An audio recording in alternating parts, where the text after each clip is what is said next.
এইভাবে আর কতদিন চলবে ইমরান? তোমার কি বিবেক জ্ঞান বলতে কিছুই নেই? বরাবরের মতো নিশ্চুপ আমি। আজব ছেলে তো তুমি। আমার প্রশ্ন কানে যাচ্ছে না তোমার নাকি? হ্যাঁ।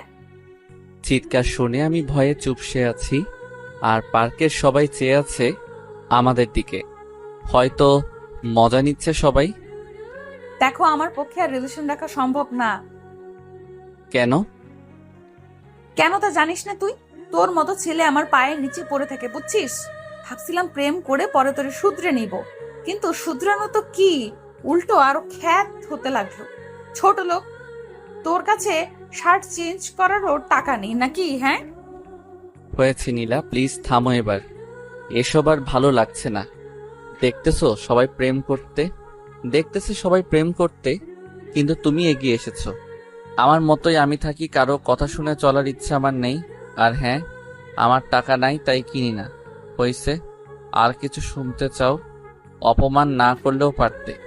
ও, এই অপমান সেই লাগছে তোমার গায়ে? সেরকম তাই না? তোমার জন্য যে আমার বান্ধবীগুলো অপমান করে আমায়, সেটা আমার ভালো লাগে না। আমার লাগে না। ও, সেটা তো তোমার লাগবে না, কারণ তারা তো আমায় অপমান করেছে, তোমায় না। যত সব খ্যাত। বলেই চলে গেল নীলা, আর আমি পার্কেই দাঁড়িয়ে আছি।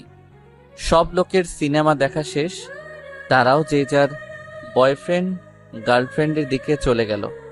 হয়তো তারা ভাবছে মেয়েটাই বা এতদিন কি করে রিলেশনে ছিল এই উজবুক ছেলেটার সাথে। গাধা একটা এখন।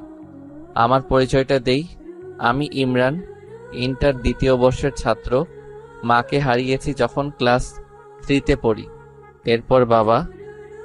নতুন বিয়ে করলে অশান্তি চলে আসে আমার জীবনে।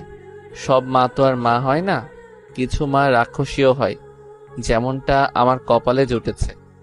বাবার অভাব নেই কোনো কিছুর, আর তার অন্য 2 ছেলেরও অভাব নেই। অভাব শুধু আমার একারই, কারণ চাইলেও কিছু পারি না। আমার মোট শার্ট 2টা, প্যান্ট 2টা। আমার আমার মোট শার্ট 2টা, প্যান্ট 2টা, তাও একটা কলেজে যাওয়ার জন্য। আর অন্যটা বাসায় আর বাইরে পরে যাই। বাসায় আর সময় পাই কোথায় শার্ট পরা? সারাদিন তো বাসার কাজ করতেই চলে যায়, কাজ না করলে আবার ভাত বন্ধ। এক শার্ট পরে যাই জন্যই নীলা কথা শোনালো। আজ মাঝে মাঝে কথাগুলো অসহ্য লাগে। শুধু নীলা না, আরো অনেক মেয়েই বলেছে মাঝে মাঝে ইচ্ছে করে নিজেকে পাল্টাই, কিন্তু কিভাবে পাল্টাবো? আমার কাছে তো আর টাকা নেই। বাবাও মায়ের কথায় উঠে আর বসে, তাই আমার কথা আর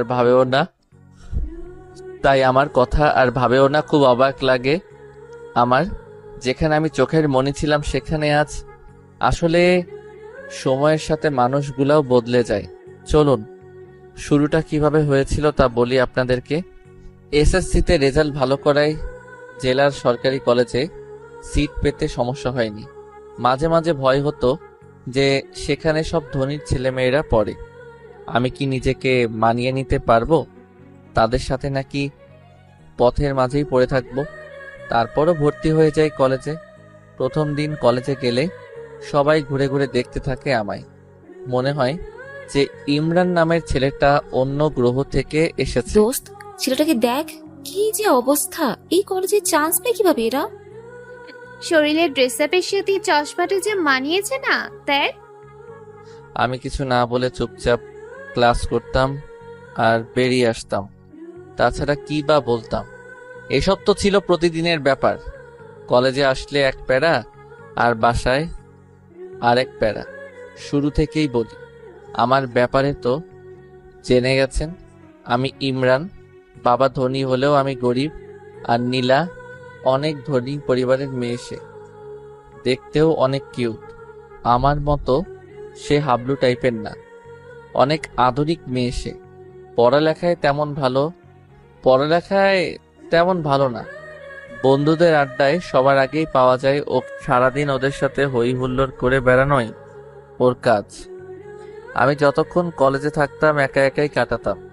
ক্লাসের সবাই যখন আড্ডা দিচ্ছে তখন দেখা যেত কোনো কোণে বসে থাকতে। একদমই চুপচাপ থাকার চেষ্টা করতাম, আর তখন ক্লাসের সবাই মজা করতো আমায় নিয়ে। বলতো যে ওই দেখ, খ্যাতটা আসছে। তবে এই কথাগুলো নীলার খারাপ লাগতো। এমন কথা শুনে নীলার মনে একটু মায়া জন্ম নেয়। ও ভাবে একে ভালোবেসে তারপর সবকিছু পরিবর্তন করে দিবে। অন্য 8-10টা ছেলের মতো ইমরানও সবার সাথে কথা বলবে, আড্ডা দিবে। তাই একদিন সে সরাসরি প্রপোজ করে। সেদিন আমি নীলাকে কিছু না বলেই চলে আসি, কিন্তু সেও নাছোড়বান্দা, ও পিছনে লেগেই থাকে। কলেজে যখন একা একা বসে থাকি তখন সে এসে পাশে বসে গল্প করতে চায়, হাতটা ধরতে চায়, চশমাটাও খুলে দিতে চায়, কিন্তু আমি দেই না। শুধু বোকা মার্কে একটা লুক নিয়ে বলি যে চশমা ছাড়া আমি কিছুই দেখি না। এমনভাবেই সবসময় নীলা আমার পিছনে থাকতো, যার ফলে একদিন আমি ঠিকই রাজি হয়ে যাই।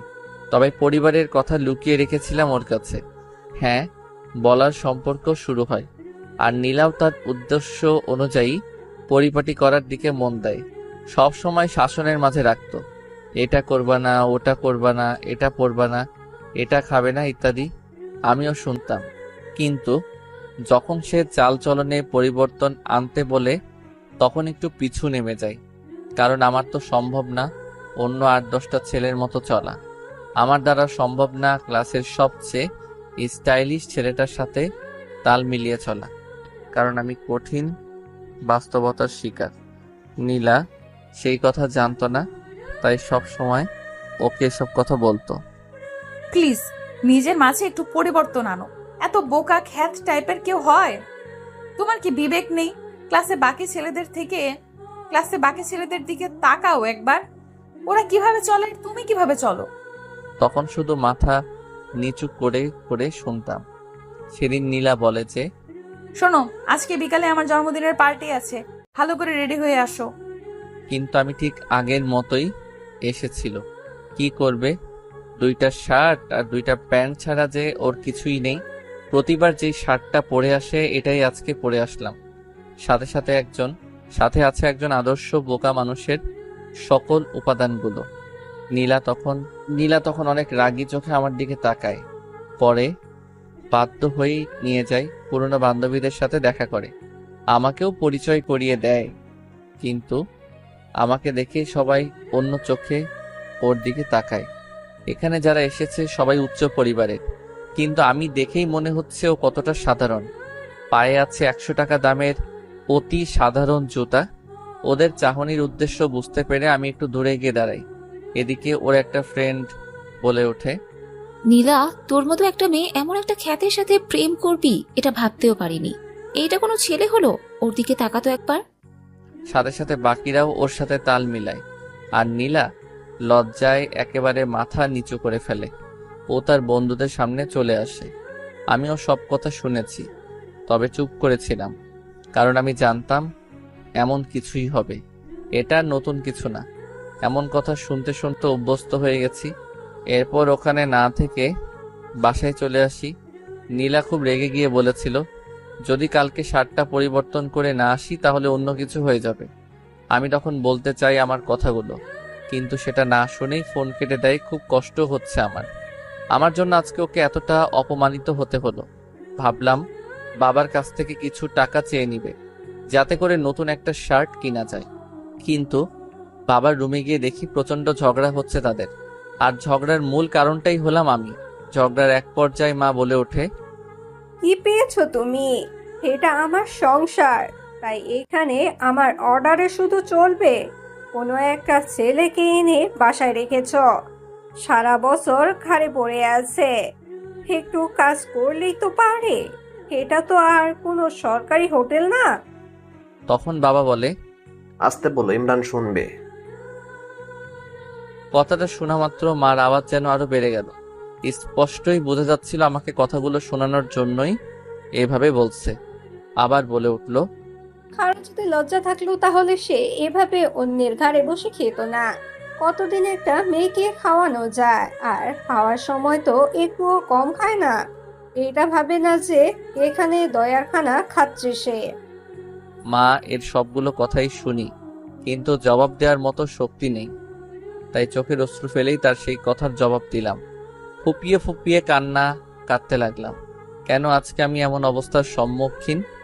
আমারও তো অনেক সুন্দর একটা পরিবার ছিল, কত সুখের ছিল পরিবারটা। বাবা মায়ের একমাত্র সন্তান ছিলাম, অঢেল সম্পত্তির মালিক ছিল বাবা, কিন্তু আচমকাই একটা অসুস্থতায় মা মারা যায়, যার ফলে আজকের এই পরিস্থিতি, আর আমি হয়ে যাই এতিম। লাবিব তখন ছোট ছিল, তাই সেই সুযোগে তার চাচা তাদের সব সম্পত্তি নিয়ে যায়। লাবিব হয়ে যায় একদম নিঃস্ব। সেদিন আর বাবার কাছে টাকা চাইতে পারিনি, যার ফলে আর কিছু কিনাও হয়নি। রাতে না খেয়েই ঘুমিয়ে পড়ি। পরদিন সকালে পকেটের 10 টাকা দিয়ে গিয়ে বাইরে নাস্তা করে নেই। দুপুরটা না খেয়ে কাটিয়ে দেই।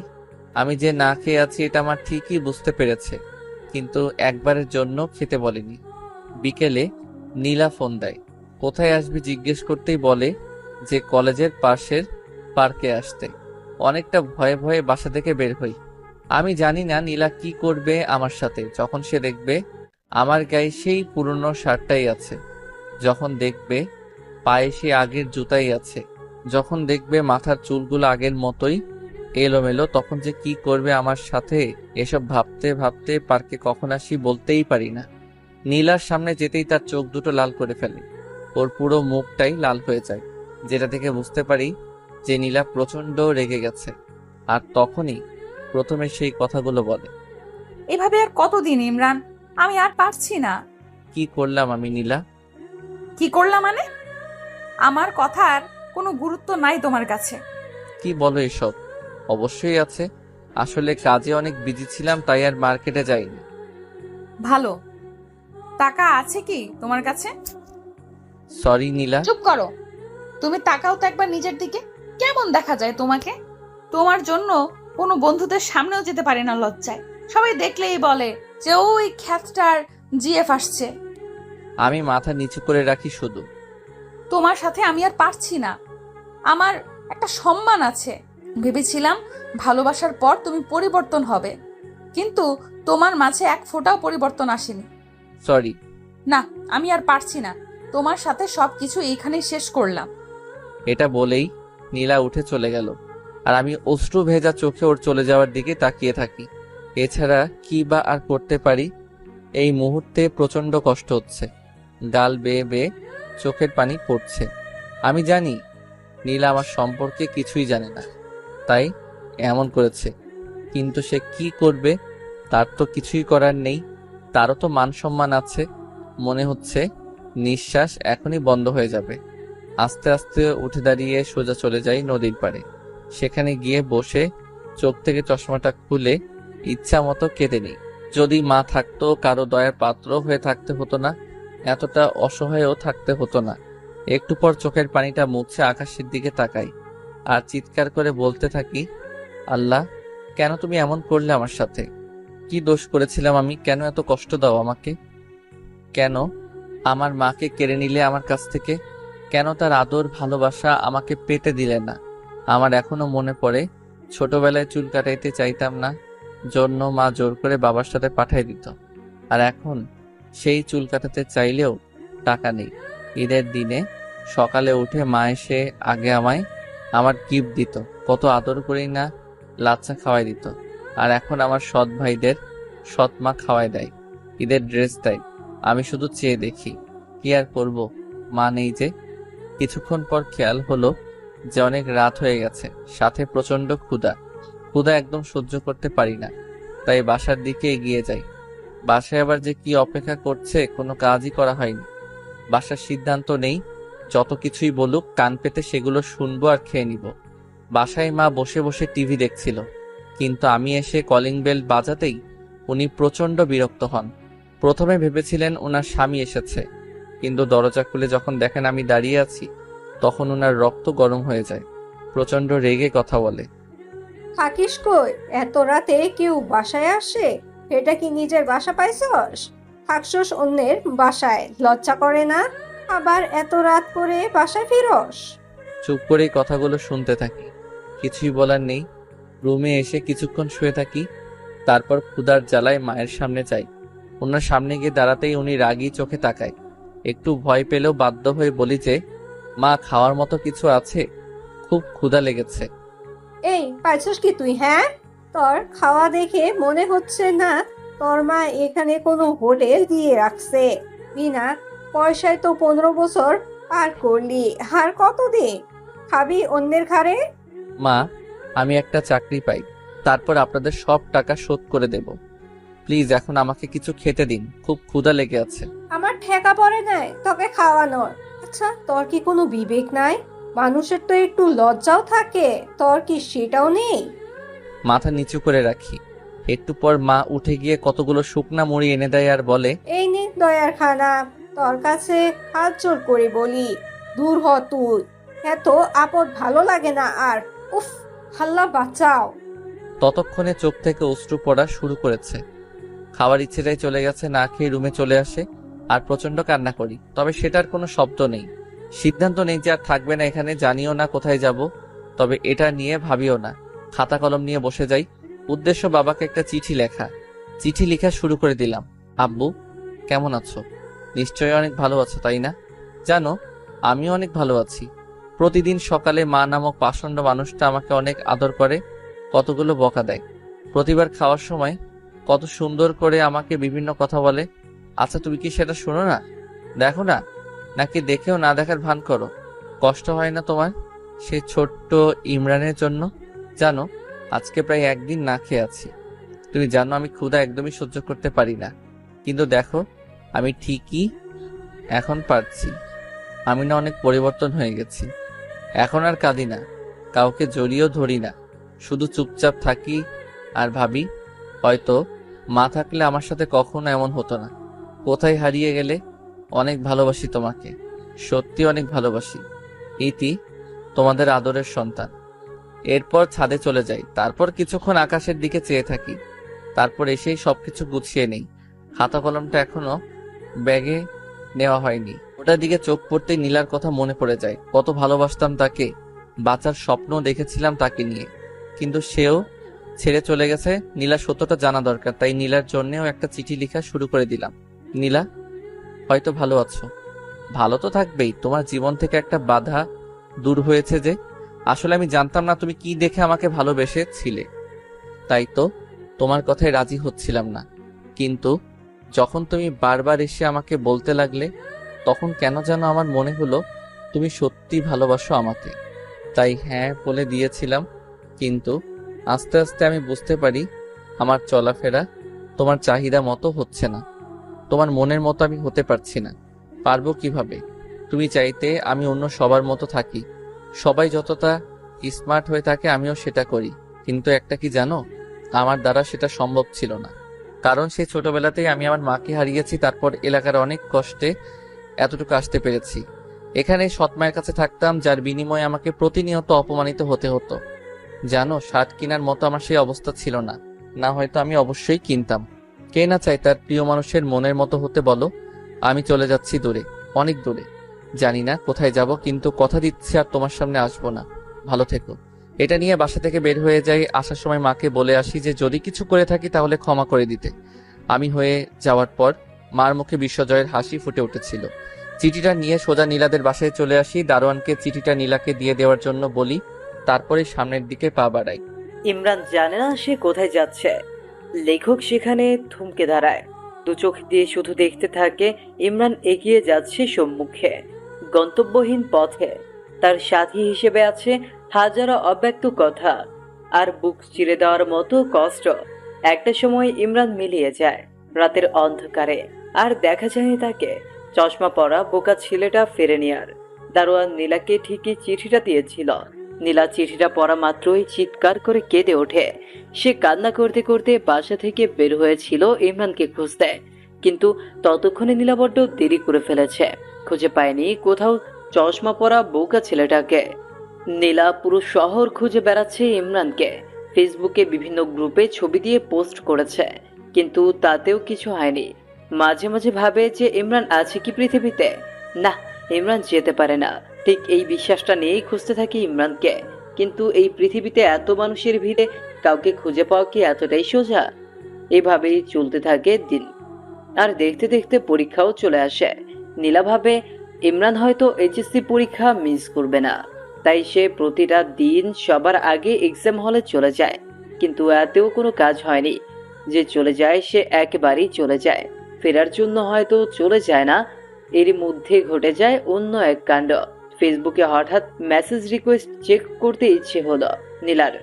মেয়ে মানুষ তো, অনেক মেসেজ রিকোয়েস্ট আসে কিন্তু কখনো তা চেক করে না। আজ কেন জানি ইচ্ছে হলো চেক করতে।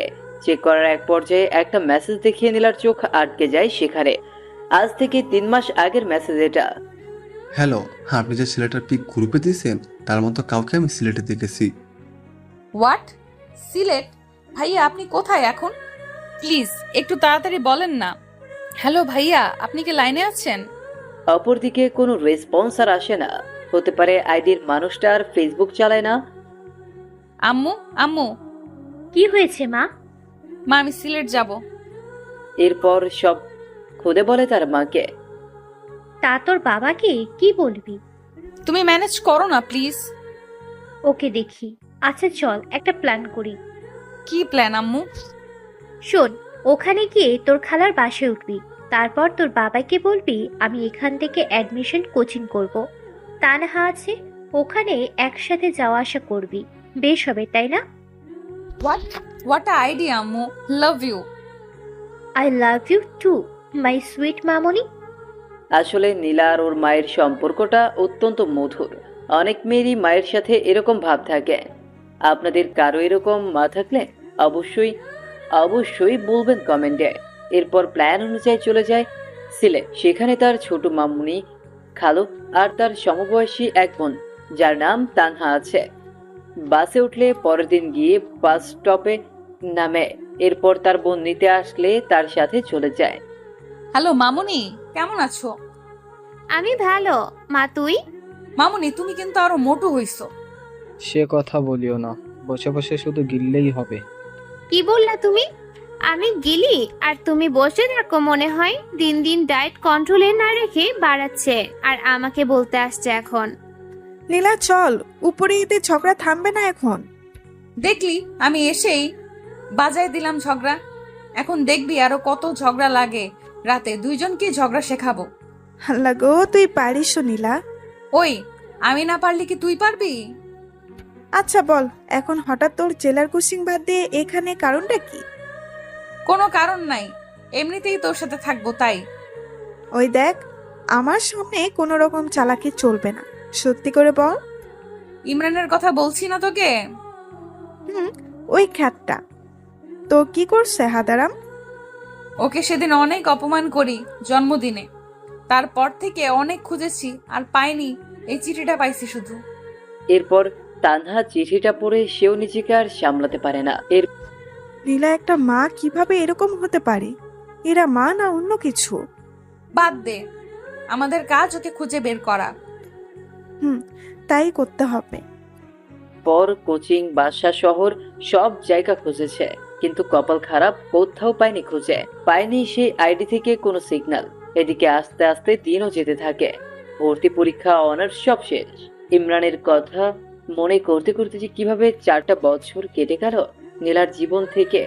মাঝে মাঝে এইসব মনে করে অনেক হাসি পায়।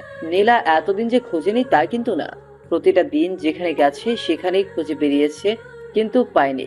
দেশের প্রায় সব জায়গায় খুঁজেছে নীলা।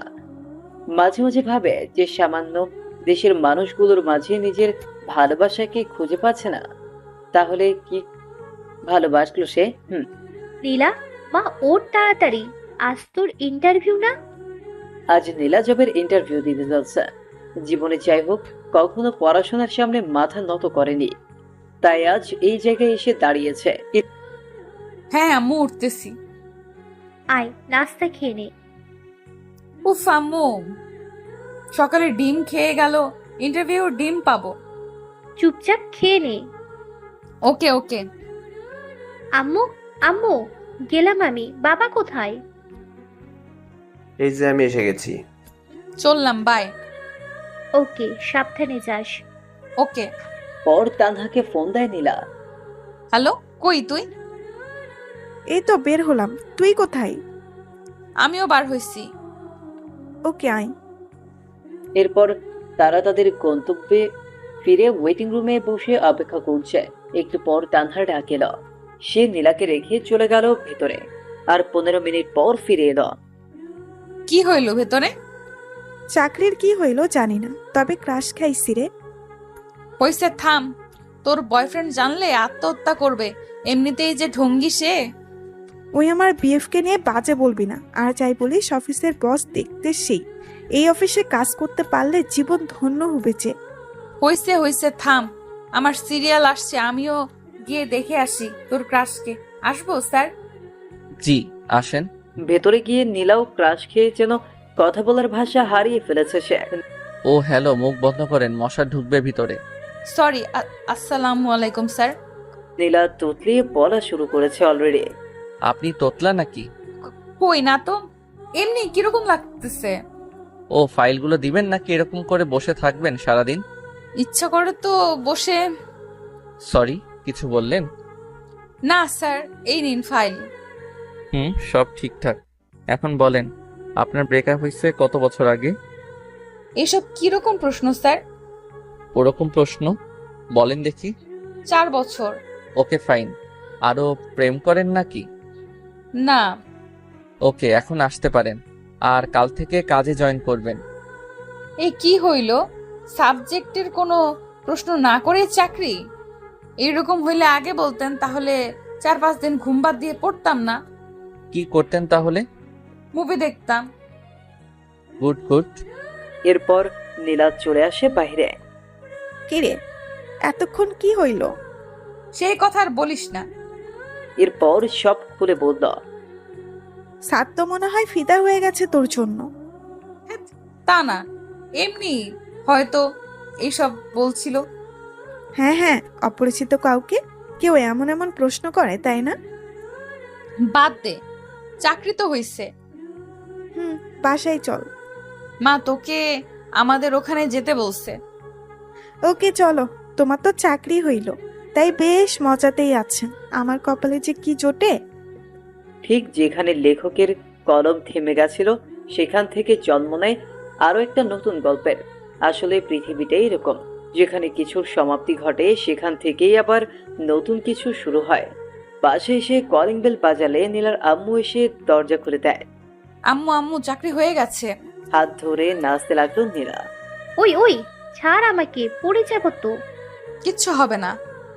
নীলা ছাড়, এখন পরে মজা করিস। তোর পেছনে তেলাপোকা দেখ। কই কই? নাই, চলে গেছে। হারামি, ভয় দেখাস আমাকে? শুধু রুমে চল, মজা দেখাবো এখন। ও মামুনি, দেখো না তোমার মেয়ে কিরকম ট্রেড দিচ্ছে। তোরা না, যা রুমে গিয়ে ফ্রেশ হ। ওকে। এরপর দুজনে উপরে চলে যায়। তানহা, এখানে আয়, দরজা লাগিয়ে। দরজা লাগাবো কেন? ও তুমি বুঝবে না সোনা, লাগাও না। ওকে, এখন বল। এরপর নীলা মোবাইলের লুঙ্গি ডান্স গান চালু করে তানহাকে নিয়ে শুরু করে দেয় উড়াধুরা ড্যান্স। ওই, এগুলো ডান্স দিচ্ছিস নাকি মারপিট করতেছিস? দুটোই। দুজনে অনেক ক্লান্ত ড্যান্স করে। তানহা, তুই ওয়েট কর, আমি গোসল সেরে আসি। না, সেটা হবে না, একসাথে গোসলে যাব। এরপর সেখানে আবার আরো একবার তাদের মারামারি লেগে যায়। আর তখন আমায় তেলাপোকার ভয় দেখাইছো না সোনা। এখন সারাদিন ভেতরে থাকো গো, দরজা আর খুলে দিব না। ওকে বাবু, আমি মুভি দেখি ভিতরে। তুমি তো জানো না গো, ভেতরে মুভি দেখার মজাই আলাদা। তাই বুঝি, দেখো তাহলে। ওকে। থাক, বার হয়ে আয় না, দেই তোকে কষ্ট। এখন খুললি কেন? সারাদিন না রাখবি? সারাদিন রাখলে অসুস্থ হবি, তখন তো ওষুধ আমার বাবাকেই কিনে দিতে হবে, তাই দরকার নেই। কি সেভিং পার্সন আসলো, নিজে সারাদিন কত হাজার খরচ করে তার নাই ঠিক এখন আসছে। হয়েছে হয়েছে, আয় এখন নিচে যাই, ফ্রিজে ফুচকা আছে, খাওয়াবো, চল। তাই নাকি? চল তাহলে। আসলে সমবয়সী বোন থাকলে যা হয় আর কি। বিকেলের দিকে তানহার কনফার্মেশন মেসেজ আসে, সে অনেক খুশি। রাতে দুজনে খেয়ে ছাদে চলে যায়।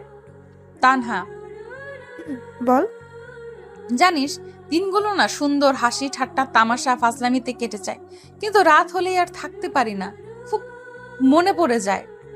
আসলেই রে, রাতগুলো এরকম, রাতগুলো দিনের বাহিরে অবরোধ ভেদ করে ভেতরের মানুষগুলোকে বের করে দেয়, যার চিত্র দিনের বেলা থেকে সম্পূর্ণ আলাদা। ঘুমাবো চল, কাল প্রথম অফিস, তাই লেট করা যাবে না। হ্যাঁ চল।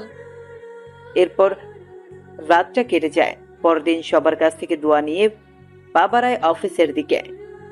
অফিসে গেলে পিয়ন নীলা আর তানহার ডেস্ক দেখিয়ে দেয়। তারা দুজন পাশাপাশি কাজ করবে এইসব সম্পর্কে তো তারা কিছুই জানে না। একটু পর পিয়ন এসে বলল, স্যার আপনাদের দুজনকেই ডেকেছে। এরপর চলে যায় সোজা বসের রুমে। স্যার আসবো? আসুন।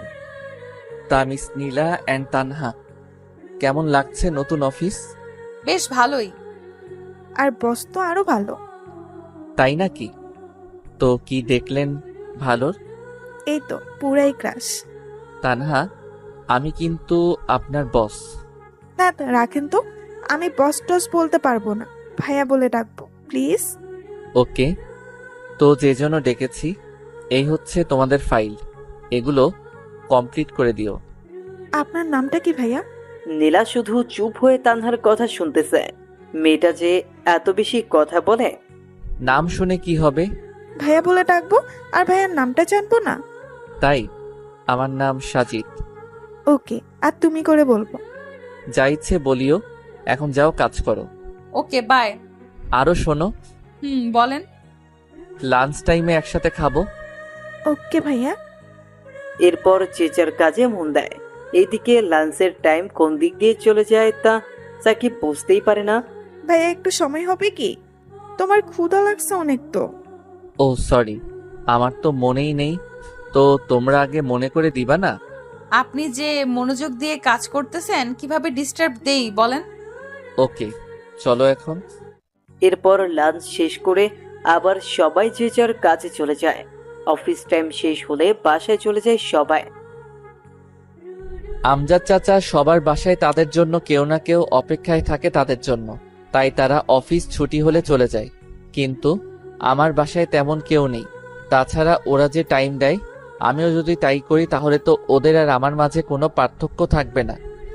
চাচা, আপনি চলে যান, আমি কাজ শেষ করে চলে যাব। ওকে ঠিক আছে। এরপর সাজিদ কাজ শেষ করে সোজা চলে যায় পার্কের দিকে। সেখানে কিছু এতিম ছেলে মেয়ে আছে, তাদের সাথে গল্প করে।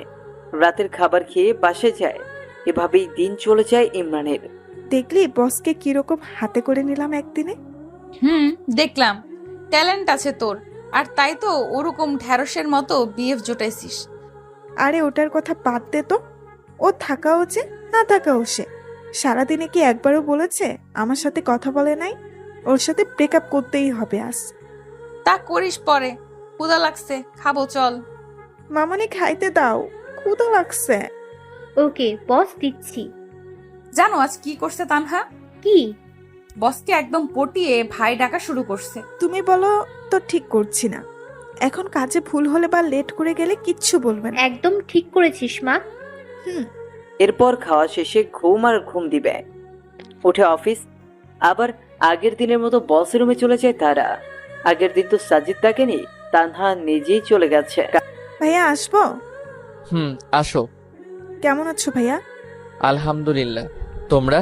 কাজ করতে করতে বলল, আমরাও ভালো। ভাইয়া তুমি কি সবসময় কাজ করো এমন? এটা ছাড়া তো আর কোনো কিছু নেই জীবনে, তাই এটাই করি শুধু। জীবনে বলতে? ওসব তোমাদের বুঝতে হবে না। তো ভাইয়া কাল বাসায় গেছো কয়টায়? 9টার দিকে। এতক্ষণ কি অফিসে ছিলা? মাগরিবের পর অফিস থেকে বার হইছি। এরপর কি করছো যে বাসায় যেতে এত লেট হয়েছে? তোমাকে জানা লাগবে না এত কিছু, নিজের কাজ করো, যাও। ভাইয়া আমি না তোমার বোন, আমাকে বলবো না? দেখো, কোনো ইমোশনাল ব্ল্যাকমেল করবা না, কাজে যাও, লাঞ্চে কথা হবে। ধ্যাৎ। এরপর নীলা তানহা চলে আসে। কি ভাব নিয়ে কথা বললো দেখছিস, আর তুই তারপরও আগ বাড়িয়ে কথা বলছিস। আজব তো, কোথায় ভাব নিল? এখন ব্যস্ত আছে জন্য বললো যে লাঞ্চ টাইমে কথা বলবে। আচ্ছা একটা কথা বলতো, ভাইয়ার কি গার্লফ্রেন্ড আছে? এইরকম ছেলে আবার না থাকে গার্লফ্রেন্ড? আসলে যে এর গার্লফ্রেন্ড হবে সে অনেক লাকি, তাই না? তোর মাথায় এসব চিন্তা কেন কাজ করে? চুপচাপ কর। এরপর লাঞ্চ টাইমে খাওয়া শেষ করে একটু গল্প করে আবার কাজে লেগে পড়ে। আস্তে আস্তে অফিসের সময় শেষ। আচ্ছা চাচা, আমাদের বস কি প্রতিদিন এরকম লেট করেই বাসায় যায়? মা, তো লেট করার কারণ কি? উনি বলেন যে আমিও যদি কর্মচারীদের মতো একই সময় দেই তাহলে তারা আমার আর মধ্যে পার্থক্য কি? আর বাসায় কেউ নেই, তাই যত সময় পাই কাজে লাগাই। আর কি কি করেন উনি? এই তো প্রতিদিন পার্কে যাব, এতিম ছেলেদের সাথে গল্প করব, তাদের সাথে খেলে খাওয়া দাওয়া করে তারপর বাসায় যাই। ওকে চাচা, ভালো থাকবেন। যাই তাহলে। ঠিক আছে মা, সাবধানে যেও। নীলা আসছে, ছেলেটা অন্যরকম। যতই তার বিষয়ে জানতেছি ততই ব্যাপারটা ঘোলাটে লাগতেছে। প্রপোজ করবো নাকি বলতো? ওই, তুই না ভাইয়া বলিস? ভাইয়ার জন্য কি প্রপোজ করা যাবে না? ওই, আমার কোন জন্মের ভাই? হ্যাঁ, আজীব মানুষ তুই রে, যা ইচ্ছা কর। এরপর তারা আবার পরের দিনের জন্য প্রিপারেশন নিচ্ছে। অফিসে গিয়ে তানহা সোজা চলে গেল সাজিদের রুমে। হাই কেমন আছো? ভাই, একটা কথা বলি। বলো। ধরো আমি যদি তোমায় প্রপোজ করি, তখন তুমি কি করবা? দেখো, এরকম মন মানসিকতা নিয়ে যদি এখানে আসো তাহলে আসতে পারো। এখন এটা অফিস, প্রেম করা জায়গা না। আর হ্যাঁ, আমি তোমায় বোন ভাবি, অন্য কিছু না। আর এর থেকে বেশি বাড়াবাড়ি করলে এটাও হারাবা। সো বোনের মতোই থাকো, এতেই ভালো। ওকে। এটা বলেই তানহা চলে গেল নিজের ডেস্কে। নীলাকে সব খুলে বলতেই হাসতে হাসতে শেষ। এই কুত্তি, হাসিস কেন? হাসবো না তো কি করব? উচিত শিক্ষা হইছে তোর। আজকে যা প্রপোজ কর, হারামি একটা। জিহবা বাকিয়ে ওয়াশরুমে গেল তানহা।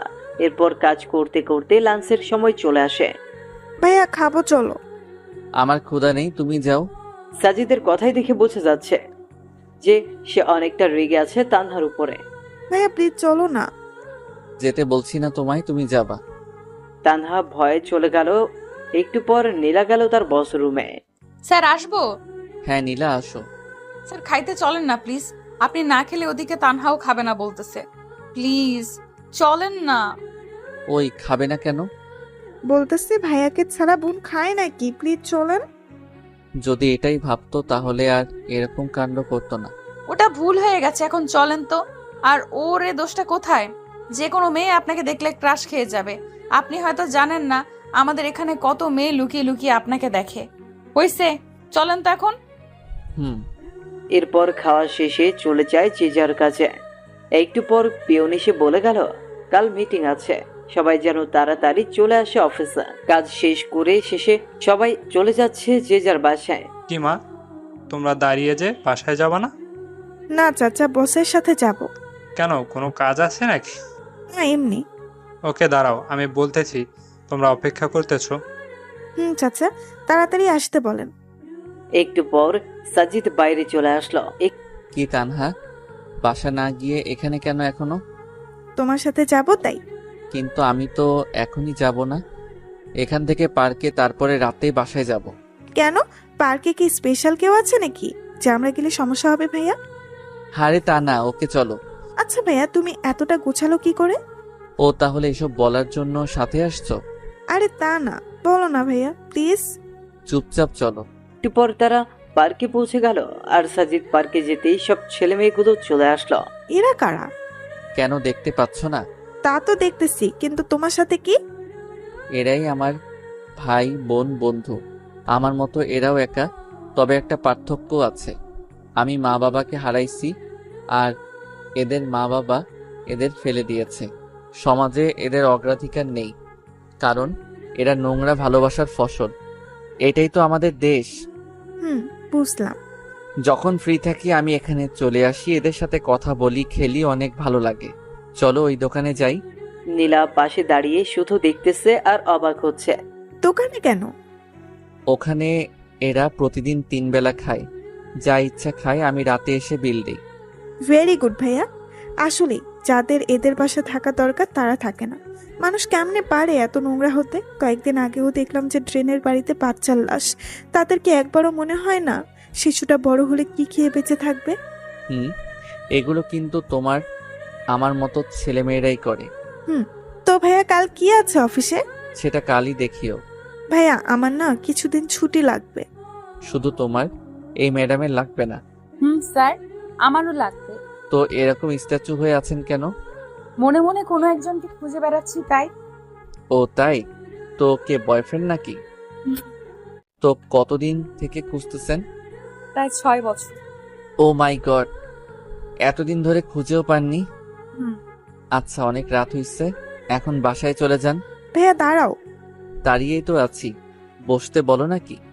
ভাইয়া তুমিও না, নাও এটা তোমার। কি এটা? আর কিসের জন্য? খুলে দেখিও পরে, আর বোনের তরফ থেকে ছোট্ট একটা গিফট। ওকে। এরপর যে যার বাসার দিকে চলে গেল। বেশ ভালোই লাগছিল, কিন্তু হেঁটে, তাই না? ছেলেটার কাজগুলো দেখলে আরো আশ্চর্য হয়ে যায়। হুম। এরপর তারাও বাসায় চলে আসে। ও আম্মু, আজ কি হয়েছে জানো? কি? তানহা প্রপোজ করছে বসকে। তারপর? তারপর আর কি, দিল কথা শোনায়। তানহা দেখি বেস্ট ফার্স্ট। নে এখন খেয়ে নে। আম্মু, ছেলেটা না অন্যরকম। খাইতে খাইতে বলতে লাগলো, কি রকম? আরে মামুনি, কাজগুলো না পুরাই আজব আজব। ওনার নাকি মা বাবা কেউ নেই, তাই কিছু এতিম ছেলেকে নিজের দায়িত্বে পড়ায়, খাওয়ায়, আরো কত কি। এতে খারাপ কি? ভালোই তো। তো আমি কি খারাপ বলছি নাকি? তা না। আচ্ছা, একদিন নিয়ে আসিস বাসায়। ওকে, আনবো। এরপর খেয়ে দুই বোন চলে যায় ছাদে। আচ্ছা তানহা, আমার না আমাদের বসকে দেখে ইমরানের কথা মনে পড়ে যায়। কেন? আরে না, কথাগুলো না কি ওর মতোই। মাঝে মাঝে মনে হয়, আবার মনেও হয় না, কারণ ইমরান তো এরকম না। ওকে ভালো করেই চিনি আমি, কোনোভাবেই এরকম গোছালো হওয়া সম্ভব না। তা ঠিক। আবার দেখ, চাচা বলছে যে বসের কেউ নেই, কিন্তু ইমরানের তো বাবা আছে। ফটকাটা এখানেই। নীলা, একটা কথা বলি। বল। তুই ইমরানকে ভুলে যা, এটাই ভালো হবে। দেখ ও কোথায় আছে, কেমন আছে তা আমরা কেউ জানি না, তাই ওর আশা ছেড়ে দে, নতুন করে শুরু কর সবকিছু। প্লিজ, নেক্সট টাইম আর এটা বলবি না। ঘুমাবো, চল। এরপর ঘুমায় আর ঘুম থেকে পরের দিন উঠে চলে যায় অফিসে। চাচা, সবাই এসেছে। হ্যাঁ বাবা। সবাইকে কনফারেন্স রুমে যেতে বলেন, আমি আসতেছি একটু পর। একটু পর সবাই চলে আসলো। Hello guys, attention please. কাজ তো অনেক হলো, এবার একটা আনন্দ মজা করার দরকার। তাই ঠিক করছে আগামী বুধবার আমরা ঘুরতে যাব বান্দরবনে। কি তোমরা প্রস্তুত তো? Yes sir. So guys, let's enjoy. আর আশা করি এখনো 2 দিন বাকি আছে। এই 2 দিন সবাই সবার কাজগুলো সেরে ফেলবেন, আর বুধবার ঠিক 7টায় অফিসে চলে আসবেন। ওকে। সবাই সবার কাজে চলে গেল। নীলা দেখ, স্যারের ফিলিংস আছে, বলতে হবে। ঠিক বলছিস। দাঁড়া, বসের রুম থেকে আসতেছি। ওখানে কেন আবার? আহা, ওয়েট কর না। ভাইয়া আসবো? আসো। একটা রিকোয়েস্ট রাখবা প্লিজ? কি বলো আগে, তারপর ভেবে দেখবো। ঘুরতে যাওয়ার সময় আমার পাশে বসতে হবে, প্লিজ প্লিজ প্লিজ। ওকে, যদি সকলের সিট আগে ফিল আপ হয় তো বসবো, বাট সিট কম পড়লে সরি। ওকে, থ্যাঙ্কস। কি হইল রে ভেতরে? কি আর হবে, কি আর হবে, স্যারকে পাশে বসানোর টিকিট নিলাম। গুড। এইভাবে আস্তে আস্তে যাওয়ার দিন চলে আসে। সবাই যথাসময় পৌঁছে যায়। হ্যাঁ, সামনে দেখ। কি রে, সামনে? ও মাই গড, কে এটা? আমাদের বস। গিটার, ক্যামেরা, কি এসব? মনে হচ্ছে মজা ভালোই হবে। Hello, how are you? Fine sir, আপনি? ভালো। শোনো, আমাদের জার্নি কিন্তু টোটাল 14 ঘন্টার। এই টোটাল সময়টা অনেক মজা হবে। চাচা কই আপনি? বাবা, আমি রেডি। ওকে, তাহলে গাড়ি ছাড়তে বলেন। সবাই শোনো, কেউ কানে ইয়ারফোন লাগিয়ে গান শুনবা না। মোবাইলের গান তো প্রতিদিনই শুনি, আজ না হয় অন্যের খালি গলায় শুনবো। যার যেই গান শুনতে ইচ্ছা করবে, আর এখানে যার গলায় শুনতে ইচ্ছা করবে বলবা আমাকে, সে গান না পেলেও ওই গানের নিম্ন 6 লাইন গাইতে হবে। ক্লিয়ার সবার? তো আগে আমি শুরু করছি একটা গান দিয়ে, এরপর তোমরা শুরু করবা। কার কি গান আর কার কাছ থেকে শুনবা? ওকে। এরপর সাজিদ আস্তে করে গিটার হাতে নিয়ে সুন্দর একটা সুর তুলে বলতে শুরু করলো। চোখে চোখ রেখে বসে আছি এভাবে, দেখো না কি তুমি আমার মনে যে কে, আমার চোখে কি দেখোনি? মনের কথা কি বোঝনি? তবু একবার দেই বলে ভালোবাসি তোমাকে, আবারও বলছি তোমাকে বেসেছি আমি ভালো। এইভাবে সম্পূর্ণটাই শেষ করলো। আর একটা হবে। আরে না, এখন আমি রিকোয়েস্ট করবো আমাদের চাচাকে একটা গান বলতে। চাচা আজ না করতে পারবেন না। ইয়াহু। চাচা শুরু করেন। এরপর চাচা শুরু করলো মাইলসে ফিরিয়ে দাও গান। কি চাচা, কাকে বলতেছেন এই বয়সে প্রেম ফিরিয়ে দিতে? সবাই তো হাসতে হাসতে শেষ। কই, কাউকে না তো। আমি গান বললাম। আমি বুঝছি চাচা, এই বয়সে কাকে মন দিলেন? স্যার, আমাদের সকলের একটা প্রশ্ন আছে। কি প্রশ্ন? আপনি কিভাবে এই কম বয়সে একটা কোম্পানির মালিক হলেন? মানে আপনার জীবনী নিয়ে জানতে চাই। ওটা শেষে বলবো, এখন গানের পর্বটা শেষ হোক। এই তানহা শোন, নীলা তানহার কানে কানে বলতেছে। কি বল? যে গানটা স্যার বললো সেটা ইমরানের খুব ফেভারিট। আমাকে সে অনেকবার শুনিয়েছে, কিন্তু ইমরান গিটার বাজাতে জানে না। তোর ওসব কথা রেখে সামনে তাকা। স্যার প্লিজ এখন বলেন না আপনার জীবন সম্পর্কে। খুব জানতে ইচ্ছে করে যে মানুষটা কিভাবে এতটা গোছালো হতে পারে। আসলে এসবের পিছনে আমার গার্লফ্রেন্ডের অবদান। তার সাথে দেখা হলে একটা ধন্যবাদ দিব। তার করা অপমানগুলোই জেদ হয়, আর আমি সামনে এগিয়ে যাই। কত যে কষ্ট করতে হয়েছে এই জায়গায় আসতে, সেটা আল্লাহ আর আমি জানি। বাদ দাও ওসব, বাকিটা পরে।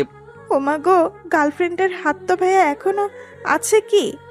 নেই, তবে চোখ বন্ধ করলেই দেখতে পাই। তো এখন আমার প্রশ্ন নীলার কাছে। আজ সে তার ব্রেকআপের গল্প বলবে। এরপর মিস্টার খালিদ আপনি রেডি থাকবেন। আপনাকে এমন কিছু বলতে হবে যেন সবাই হাসে। আসলে আমার বিএফ এর নাম ইমরান। নিজেই একদিন ভুল করেছি আর সে চলে গেছে। কি ভুল করেছিলেন? অপমান করেছিলাম। এরপর 6 বছর ধরে খুঁজতেছি, কিন্তু পাচ্ছি না। বাবা, এত ভালোবাসা তার জন্য? যদি ফিরে আসে এখন, তো কি করবেন? 2 গালে থাপ্পড় দিব। কেন? আমাকে এত কষ্ট দেওয়ার শাস্তি পাবে না? এত রাগ তার উপর? তো খালিদ সাহেব, এখন তো আপনার পালা। স্যার একটু সময় দেন, ঠিক করে নিই কোনটা বলবো। ওকে 1 ঘন্টা বিরতি দিলাম। চাচা খাবার দেন সবাইকে। এরপর সাজিদ গিয়ে সোজা তার সিটে বসে পড়ল, মানে তানহার পাশের চেয়ারে। ভাইয়া তোমাকে কিন্তু সেই লাগছে আজ। তাই? তোমরা দুইজনও কম না কিন্তু। খাওয়া শেষে সবাই রেস্ট নিচ্ছে আর সাজিদ এক ধ্যানে বাইরে তাকাচ্ছে। স্যার বাইরে কি দেখেন? কিছু না, এমনি শহরটা দেখি। আপনার রিলেশনের কথা কিন্তু জানতে পারিনি এখনো। সেই মেয়েকে দেখতে ইচ্ছে করে যে কিনা আপনার মতো কাউকে পেয়েও অপমান করেছে। হইছে, আর দেখতে হবে না। খালিদ সাহেব শুরু করেন না। সবাই দেখেন না কিরকম গোমরা মুখ করে বসে আছে। আমি যেটা বলবো সেটা শুনে কেউ হাসতে হাসতে অজ্ঞান হলে কিন্তু আমার কোনো দোষ নেই স্যার। কি যে বলি কিছুই বুঝতেছি না। কিছু একটা বলেন স্যার। খালিদ সাহেবের ক্রাশ মিস সীমা। আচ্ছা তাহলে শুরু করি। গ্রামের পরিবেশ কিরকম সেটা আশা করি সবাই জানে। গ্রামে সব মানুষের ঘরে টয়লেট থাকে না, তাই যাদের টয়লেট থাকে না তারা তাদের কাজ সারার জন্য আসলে বাসবাড়িকে বেছে নেয়। এর মধ্যে কিছু মানুষ আছে যারা আবার নিচে কাজ চালাতে পারে না। কাজ চালানোর জন্য তারা বিভিন্ন গাছের উপরে ওঠে। তো এক লোকের অভ্যাস হচ্ছে যে গাছে উঠে সিগারেট খাওয়া প্লাস টয়লেট সারা। প্রতিদিনের মতো সেদিন বাসবাড়িতে গেলে সেদিন এক অন্যরকম কিছু ঘটে। কিরকম? সবাই আগ্রহ নিয়ে শুনতেছে আসলে কি হতে চলেছে। সেদিন তিনি চারপাশ দেখে সুন্দর গাছে উঠে গেল, তারপর আস্তে আস্তে সিগারেটের টান আর কাজ শুরু করে দিল। এদিকে এক বৃদ্ধ আবার নিচে এসে বসে পড়েছে। উপরে যে একজন আছে তা লক্ষ্যই করনি। এদিকে উপরের জন্য নিচের জনকে দেখে নাই, তাই যে যার মতো কাজ করতেছে। উপরের জন তখনও শুরু করতে পারে নাই, তাই জোরে চাপ দেয় গাছ নাড়া শুরু করেছে। এটা আবার নিচের জন দেখে উপরে যেই তাকাইছে ঠিক সময়ই জিনিসের সাথে তার মুখে চোখু।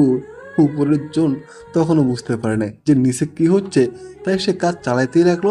আর নিচের জনের মুখ শেষ। কোনো রকমের নিচের জন মুখ তুলে বলল, ওই থামবো নাকি লাঠি দিয়ে গাছে উঠবো। এটা শুনে উপরের জন নিচে তাকায় দেখে যা কাজ এতক্ষণে সেরে ফেলেছে সে আর কে পায়। তাকে এক লাফ দিয়ে গাছ থেকে লাফ দিয়ে দেবো। আর নিচের জন বলতেছে, হারামজাদা কি খাস তুই, এত টক আর কি গন্ধ। গাছে উঠে তোর টয়লেটের দৃশ্য আবার এক ভাই দূর থেকে ওপ্পো মোবাইল দিয়ে ভিডিও করছে। এরপর পুরো গ্রাম প্রচার। হা হা হা। কি শুনাইলেন ভাই? এরপর অন্য পর্ব শুরু হয়ে গেল। যে যার কাছে ইচ্ছা গান শুনতে যাচ্ছে আর সাজিদ সুন্দর করে গিটার বাজিয়ে যাচ্ছে, যা শুনে সবাই মুগ্ধ। এর মাঝেই তারা দুপুরের খাওয়া শেষ করে দিয়েছে। শোনো সবাই, আর অনলি 5 ঘন্টা রাস্তা আছে। এই সময়টা সবাই একটু রেস্ট নাও। এরপর যে যার সিটে। সাজিদও গেল তার সিটে। একদিকে 3 সিট হওয়ায় সাজিদ, নীলা, তানহা তিনজন একসাথেই সাজিদের পাশে নীলা জানলার পাশে বসে। সাজিদ বাইরের শহর দেখতেছে। সে কতই ব্যস্ত না সবাই যে যার গন্তব্যে ছুটছে। হয়তো কারো মায়া টানছে তাদের এই দিকে, এইদিকে ঘুমের মাঝে নীলা মাথাটা সুন্দর করে সাজিদের কাঁধে দিয়েছে, যা সাজিদের মনে অন্যরকম ভালো লাগে।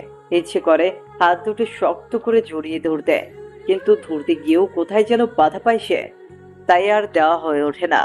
কি যে মায়াবী লুক একটা, যা দেখে কোনো ছেলে ক্রাশ না খেয়ে থাকতেই পারবে না।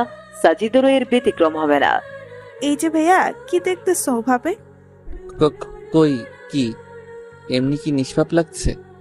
তাই নাকি? শুধু নীলা না ঘুমাইলে সবাইকে নিষ্পাপ লাগে। তাই নাকি? কই আগে তো জানতাম না। তুমি একটু ঘুমাও তো দেখি কিরকম নিষ্পাপ লাগে। ভাইয়া তুমিও না। এর মধ্যেই নীলা উঠে যায়। এদের কথাবার্তায় সরি, আমি ভুলে মাথা দিয়ে ফেলেছি, স্যার ক্ষমা করবেন। সমস্যা নেই, তুমি এভাবে ঘুমাইতে পারো। না, আর ঘুম আসবে না। তাই? তাহলে একটা গান শোনাও। কি উঠে কেউ গান বলার মুডে থাকে নাকি? তাই এই যে পানি নাও আর ফ্রেশ হও। এদিকে এসে আমি বাকিদের অবস্থা দেখে আসি। ওকে। সবার কি অবস্থা ঠিক আছেন তো? স্যার সবাই ঠিক, শুধু মোটো ভাইয়ের একটু সমস্যা হয়েছে। কি সমস্যা? স্যার চাপ দিয়েছে আর মোটো ভাই সহ্য করতে পারছে না, যখন তখন ড্রাম ফেটে যাবে। মোটু ভাই আর একটু সহ্য করেন, আমি ড্রাইভারকে বলছি কোনো হোটেল দেখে গাড়ি পার্ক করতে। এরপর নিজের সিটে চলে এলো। রাত 11টার দিকে তারা গিয়ে রিসোর্টে ওঠে। এরপর সবাই সবার রুমে, আর সাজিদ বাইরে এসে রাতের আকাশ দেখতেছে, যা তানহার চোখে পড়ে। কি দেখতেছো ভাইয়া? এই তো তারাগুলো দেখি। দেখো, সবগুলোকে স্থির দেখা যাচ্ছে, কিন্তু কেউই স্থির না। এ যার নিজের বেগে ছুটছে তো ছুটছে, দিন শেষে আবার এক জায়গায় মিলছে। কি অদ্ভুত, তাই না? ভাইয়া একটা কথা বলি। বলো। তারাগুলো কিন্তু কাউকে কেন্দ্র করে ছুটছে, কিন্তু আমাদের মাঝে এমন কেউ কেউ থাকে যারা কিন্তু কোনো কেন্দ্র ছাড়াই ছুটে চলছে। কে বলছে তোমাকে? তাদেরও একটা কেন্দ্র থাকে, তা অন্যরা কেউ জানে না। তো ভাইয়া বোন হিসাবে একটা জিনিস জানতে চাই, না করবা না। কি? তোমার জীবনে কে কে আছে বা কে কে নাই, তারা কোথায় গেছে সব? কি হবে শুনে? ভাইয়া প্লিজ। কেউ নেই আমার, তার থেকেও 5 বছর আগে চলে এসেছি। কেন? সৎ মায়ের প্যারা সহ্য করতে পারছিলাম না, তাই। আসলেই আমাদের সমাজে অনেক মানুষ আছে এরকম, যেমন নীলার বয়ফ্রেন্ডটা, সেই চলে গেল সৎ মায়ের প্যারায়, আর খোঁজ মিলল না। খোঁজে নাই তাকে? কি বলো, খুঁজে নাই? এমন কোনো জায়গা বাদ রাখি না এই শহরে, কিন্তু পাইনি। এখন নীলা খুঁজে বেড়ায় তাকে, প্রতি রাতে কাঁদে এই ছেলের জন্য। আমি যদি বলি ছেলেটা ওর সামনেই? হোয়াট? ভাইয়া আমি কিন্তু মজা করছি না, সিরিয়াস আমি। আমিও মজা করছি না, দেখো এটা। মানে কি এসব? কেমনে কি করে হলো? আমি তো স্বপ্ন দেখছি না তো। না, সেসব অনেক কথা, কত মানুষের যে কথা শুনে এই পর্যায়ে এসেছি। আগে বলো, এত স্মার্ট কি করে হলে? সেই স্কুল জীবন থেকেই খ্যাত নামটা শুনতে শুনতে তিক্ত হয়ে গেছি, তাই ভাবছি যে আগে নিজেকে বদলাবো। সেজন্যই একটা পার্ট টাইম জব নিয়ে এরপর শুরু করে দেই একদম পড়াশোনা আর নিজেকে বদলানোর কাজ। কোনো দিন না খেয়ে থাকতাম, তারপরও বাজার থেকে উন্নত মানের ড্রেসগুলোই কিনতাম। এরকম কত রাজ্যে মুড়ি খেয়ে পার করে দিয়েছি। এরপর আস্তে আস্তে বিশ্ববিদ্যালয়ের গণ্ডি পেরিয়ে এই জায়গায় এসেছি। কোন বিশ্ববিদ্যালয়ে পড়ছো? সাস্ট। মানে আমাদের সামনেই ছিল এতদিন? আর তোমার ডিপার্টমেন্ট এই, কিন্তু কোনোদিন তোমাদের চোখে ধরা দেই নাই। পরীক্ষার সময় 2-1বার দেখা হতো, কিন্তু তেমন লক্ষ্য করো নাই তোমরা। আর এক বড় ভাইয়ের সহযোগিতায় এই কোম্পানিটা খুলি। ওয়েট, ক্লাস টপার কি তুমি সেই সাজিদ? যে কিনা সপ্তাহে একবার ক্লাস করে, ক্লাস টপার? কি আজব, তাই না? আমি নীলাকে বলতেছি সব। ওই থামো, এখন কিচ্ছু বলবা না, দেখবো নীলা চিনতে পারে কিনা। দেখো ভাইয়া, নীলা এইভাবে কোনোদিন দেখেনি তোমায়, তাই চিনতে পাবে না। মনের মিল থাকলে না দেখেও চেনা যায়। জাস্ট ওয়েট করো। তোমরা কি ভাবছো আমি চিনি না তোমাদের? সেই ভার্সিটি থেকেই দেখে আসতেছি তোমাদের। অনেক রাত হয়েছে, ঘুমাইতে যাও। ওকে, গুড নাইট। শোনো। বলো ভাইয়া। প্রমিস করো কখনো বলবা না নীলাকে। ওকে, বাট কখনো যদি জানে তখন? জানবে না। Good night. আর ভাইয়া নামটা কেন তোমার? নীলা বা কেউ যাতে জানতে না পারে। এরপর যে যার রুমে চলে গেল। কি কথা বললি বাইরে? মানে তুই ঘুমাস নাই? না, কি কথা হয়েছে বল। ওসব এমনি কথা বললাম, কেন না ঘুমিয়ে বাইরে আছে এসব, এছাড়া কিছু না। তুই মিথ্যা বলবি না, বললাম। তানহা মনে মনে ভাবতেছে নীলা সব জেনে গেল নাকি। আর ইমরান মানে সাজিদ ভাবছে তানহা কি রাখবে তার কথা। আরে নীলা, এমনি ভাইয়ার সম্পর্কে কথা বললাম, তোর যদি বিশ্বাস না হয় তাহলে গিয়ে জিজ্ঞেস করে দেখ। আমার না কেন জানি মনে হয় ইমরান আমার আশেপাশেই আছে, কিন্তু খুঁজে পাই না। এসব তোর মনের ভুল, রাত হয়েছে, ঘুমা এখন। এরপর সবাই ঘুমিয়ে পড়লো যে যার মতো। আর অন্যদিকে সাজিদ ভাবতেছে নীলাকে সত্যিটা বলবে কিনা। যে এতটা ভালোবাসে, এত বছর ধরে খুঁজতেছে, তাকে কি কষ্ট দেওয়া ঠিক হবে? না, আমার মতোই আমি চলি, দেখি চিনতে পারি কিনা। পরের দিন সবাই ঘুম থেকে উঠে কফি খাচ্ছে, কিন্তু তাদের বসের কোনো খোঁজই নেই। নীলা, গিয়ে দেখ তো ভাইয়া ওঠে না কেন এখনো। কেন, তুই যাইতে পাস না? যা না প্লিজ। এখন চাইতে চাস না, কিন্তু পরে যখন শুনবি সব তখন তো দৌড়ে যাবি। উঠতি একটা। তানহা পরের কথাগুলো মনে মনে বলল। ওই কিছু বললি তুই? কই না তো, তুই গিয়ে দেখ না প্লিজ। নীলা গিয়ে দরজা ধাক্কাচ্ছে, কিন্তু কোনো খবর নাই কারো। একটু পর সাজিদ উঠে গেল। কি হইলো, ধাক্কাচ্ছ কেন? উঠবেন না নাকি? না, ঘুমাবো সারাদিন। ওটা বাদ দিয়ে বাইরে আসেন, সবাই বাইরে অপেক্ষা করতেছে আপনার জন্য। সবাই করতেছে, আপনি করতেছেন না? সবার বাইরে আমি নাকি? কথা দেখি আগের মতোই বেশি বলেন। কিছু বললেন? কই না তো। চুপ করেন, ফ্রেশ হয়ে বাইরে আসেন। আর আমি বেশি কথা বলি না, বুঝছেন? একটু পর সাজিদ সকলের সাথে যোগ দিল। Hello, good morning. Good morning sir. তো বলো, কার ঘুম কেমন হলো? স্যার কি আর বলবো, আমাকে রাখছেন এই মোটর সাথে। এই মোটর যারাই ঘুমের খবর হয় নাই। কেন, কি হয়েছে? স্যার সারা রাত বউয়ের মতো টর্চার করেছে। মানে? সবাই বিস্ময়ের চোখে তাকাচ্ছে। স্যার নেগেটিভ ভাববেন না, সারা রাত একবার হাত তুলে দেয়, একবার পা তুলে দেয়। গায়ে আর কি ওজন, কি খাস রে ভাই তুই? তোর বউ যে হবে তার জীবন শেষ। সবাই শুনে হাসতে লাগলো। তো সবাই রেডি হও, একটু পরেই আমরা বার হব। ওকে। এরপর সবাই ফ্রেশ হয়ে নাস্তা সেরে বের হলো বান্দরবন দেখতে। তানহা দেখ কতটা সুন্দর না? আসলেই সুন্দর। স্যার ওখানে যাব। ওকে চলো, সবাই চলো ওই জায়গায়। সবাই গিয়ে সুন্দর মজা করতেছে। এই ভাইয়া, ডিএসএল আর কি এমনি আনছো? ছবি তোলো না। ও সরি, পোজ দাও, আমি তুলতেছি। বা ছবি তো সুন্দর উঠতেছে, তানহা দেখে যাও। বাহ ভাইয়া, তুমি এত কিছু শিখলা কি করে? তানহা থামো তো। এইভাবেই আনন্দ করতে করতে রাত হয়ে আসে। রাতে আবার এক গানের আনন্দে মেতে ওঠে সবাই। সাজিদ একাই গান গেয়ে যাচ্ছে, আর সবাই তা উপভোগ করতেছে। খুব ভালো গান বলেন তো আপনি। ধন্যবাদ, এখন সবাই ঘুমাতে যাও, কাল দেখা হবে। Good night. Good night sir. পরের দিন আবার সে এরকম করেই কেটে গেল। এর পরের দিন বিকেল থেকে রওনা হয় বাসার উদ্দেশ্যে। স্যার ঝগড়া লাগছে পিছনে। কার কার? মোটু ভাই আর রনি সাহেবের। এরা 203 নাকি সবসময় লেগেই থাকে। ঠিক বলছেন, 203। হুম, স্যার আপনাকে একটা কথা বলি।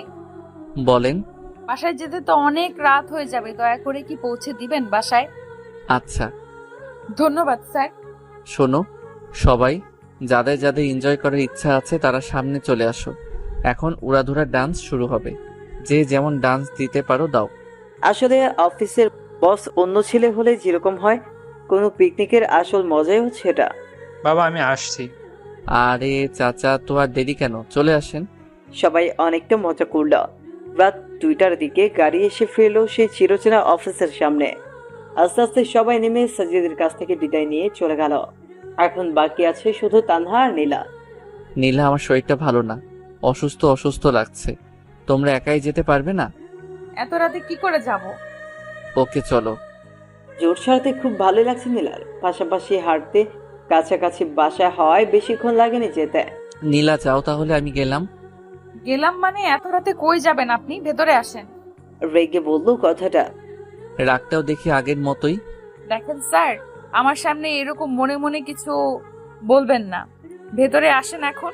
আম্মু, ইনি হচ্ছেন আমাদের বস। ও তুমি সাজিদ? আসসালামু আলাইকুম। মা, ক্ষুধা লাগছে, খেতে দাও। তোমরা বসো, আমি দিচ্ছি। আসলে আন্টি, আমাকে যেতে হবে এখন। আরে বাবা, এত রাতে কোথায় যাবা? রিক্সা, অটো কিছুই পাবে না। আর বর্তমানে যে ছিনতাইকারীদের জ্বালা, তুমি আজ রাতটা থেকে যাও।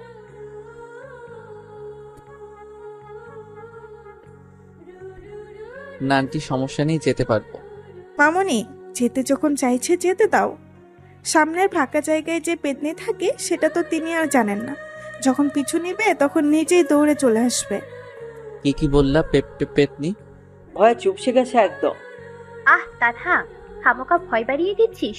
বাবা যাও, টয়লেট ওইদিকে, ফ্রেশ হয়ে আসো, আমি খাবার দিচ্ছি। সাজিদার কিছু না বলে ফ্রেশ হয়ে আসলো। তো মা, এনজয় কেমন করলি? সে কথা আর কি বলবো মামনি, যাদের এরকম বস থাকে তাদের এনজয় কি খারাপ হবে? মা, একদম সেই। সাজিদ চুপচাপ খেয়ে নিল। এরপর নীলা সাজিদকে তার রুম দেখিয়ে নিজের রুমে চলে গেল। এদিকে সাজিদ ঘুমোচ্ছে, অন্যদিকে তানহা নীলা গল্প করতেছে। গল্প করতে করতে তারাও ঘুমিয়ে গেল।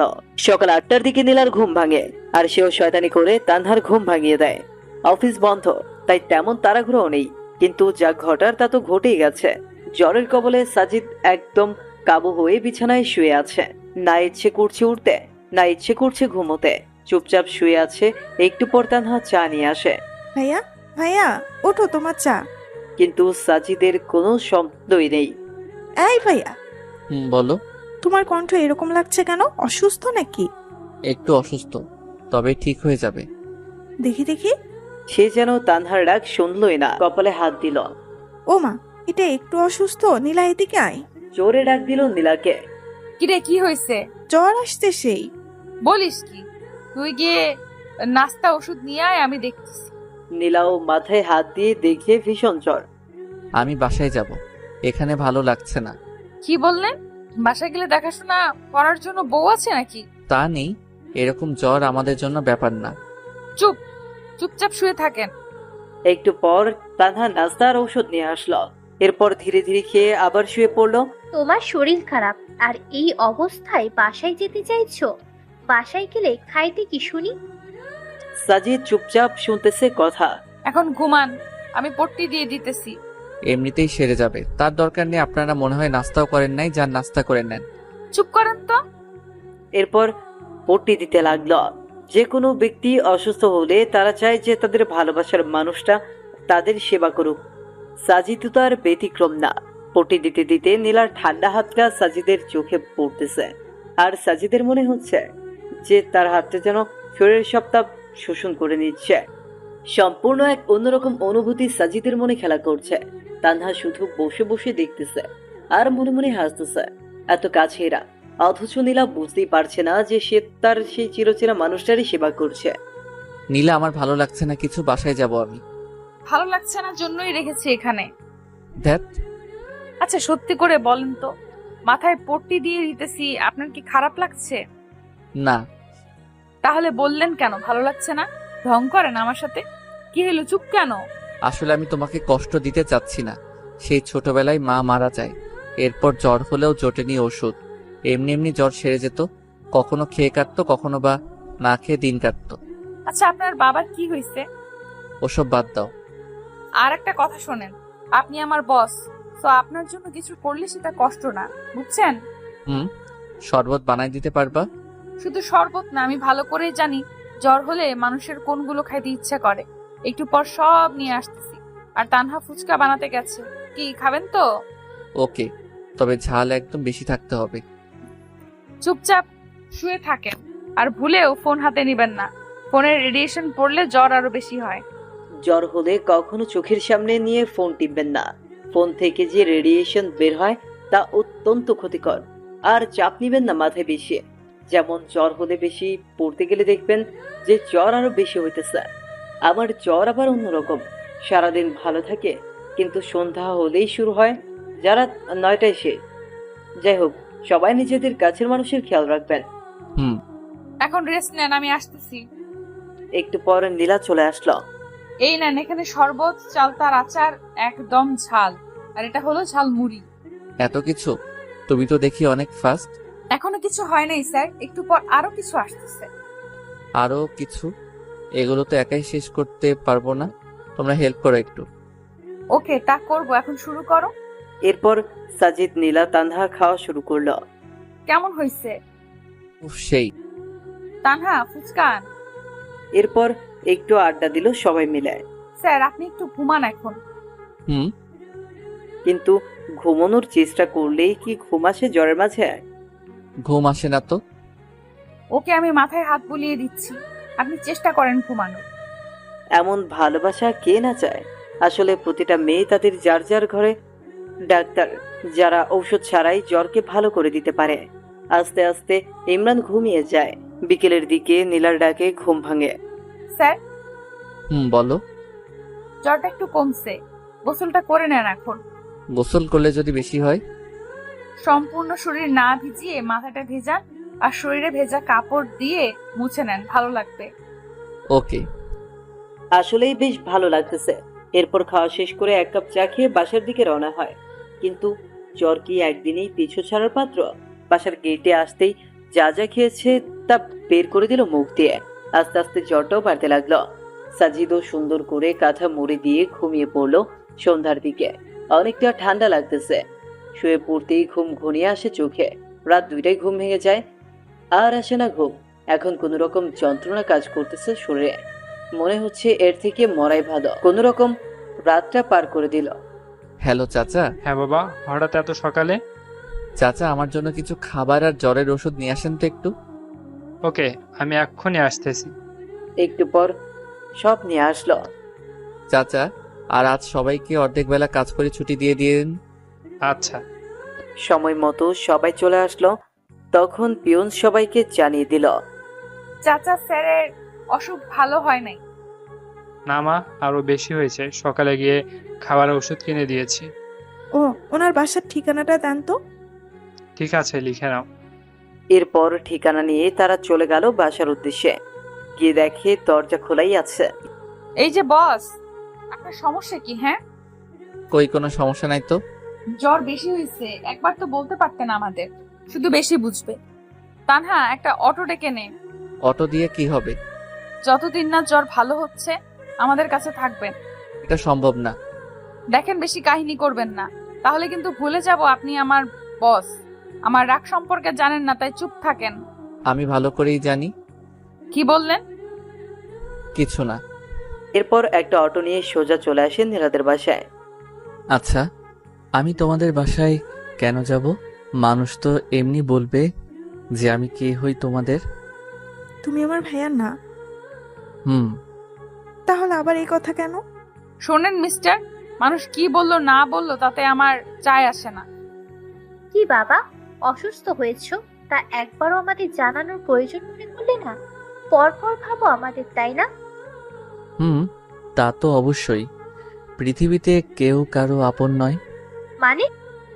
আন্টি, সবাইকে তো একদিন মরতে হবে, যেমনটা আমার মা আমায় রেখে গেছে। হয়েছে, আর বেশি বয়ান ছাড়া লাগবে না। হুম। এখন রেস্ট নেন, আমি পানি নিয়ে আসতেছি। ভাইয়া দেখছো কি কেয়ার করতেছে তোমার। তোমার যদি জানে তুমি ইমরান, তখন না জানে কি করবে আবার।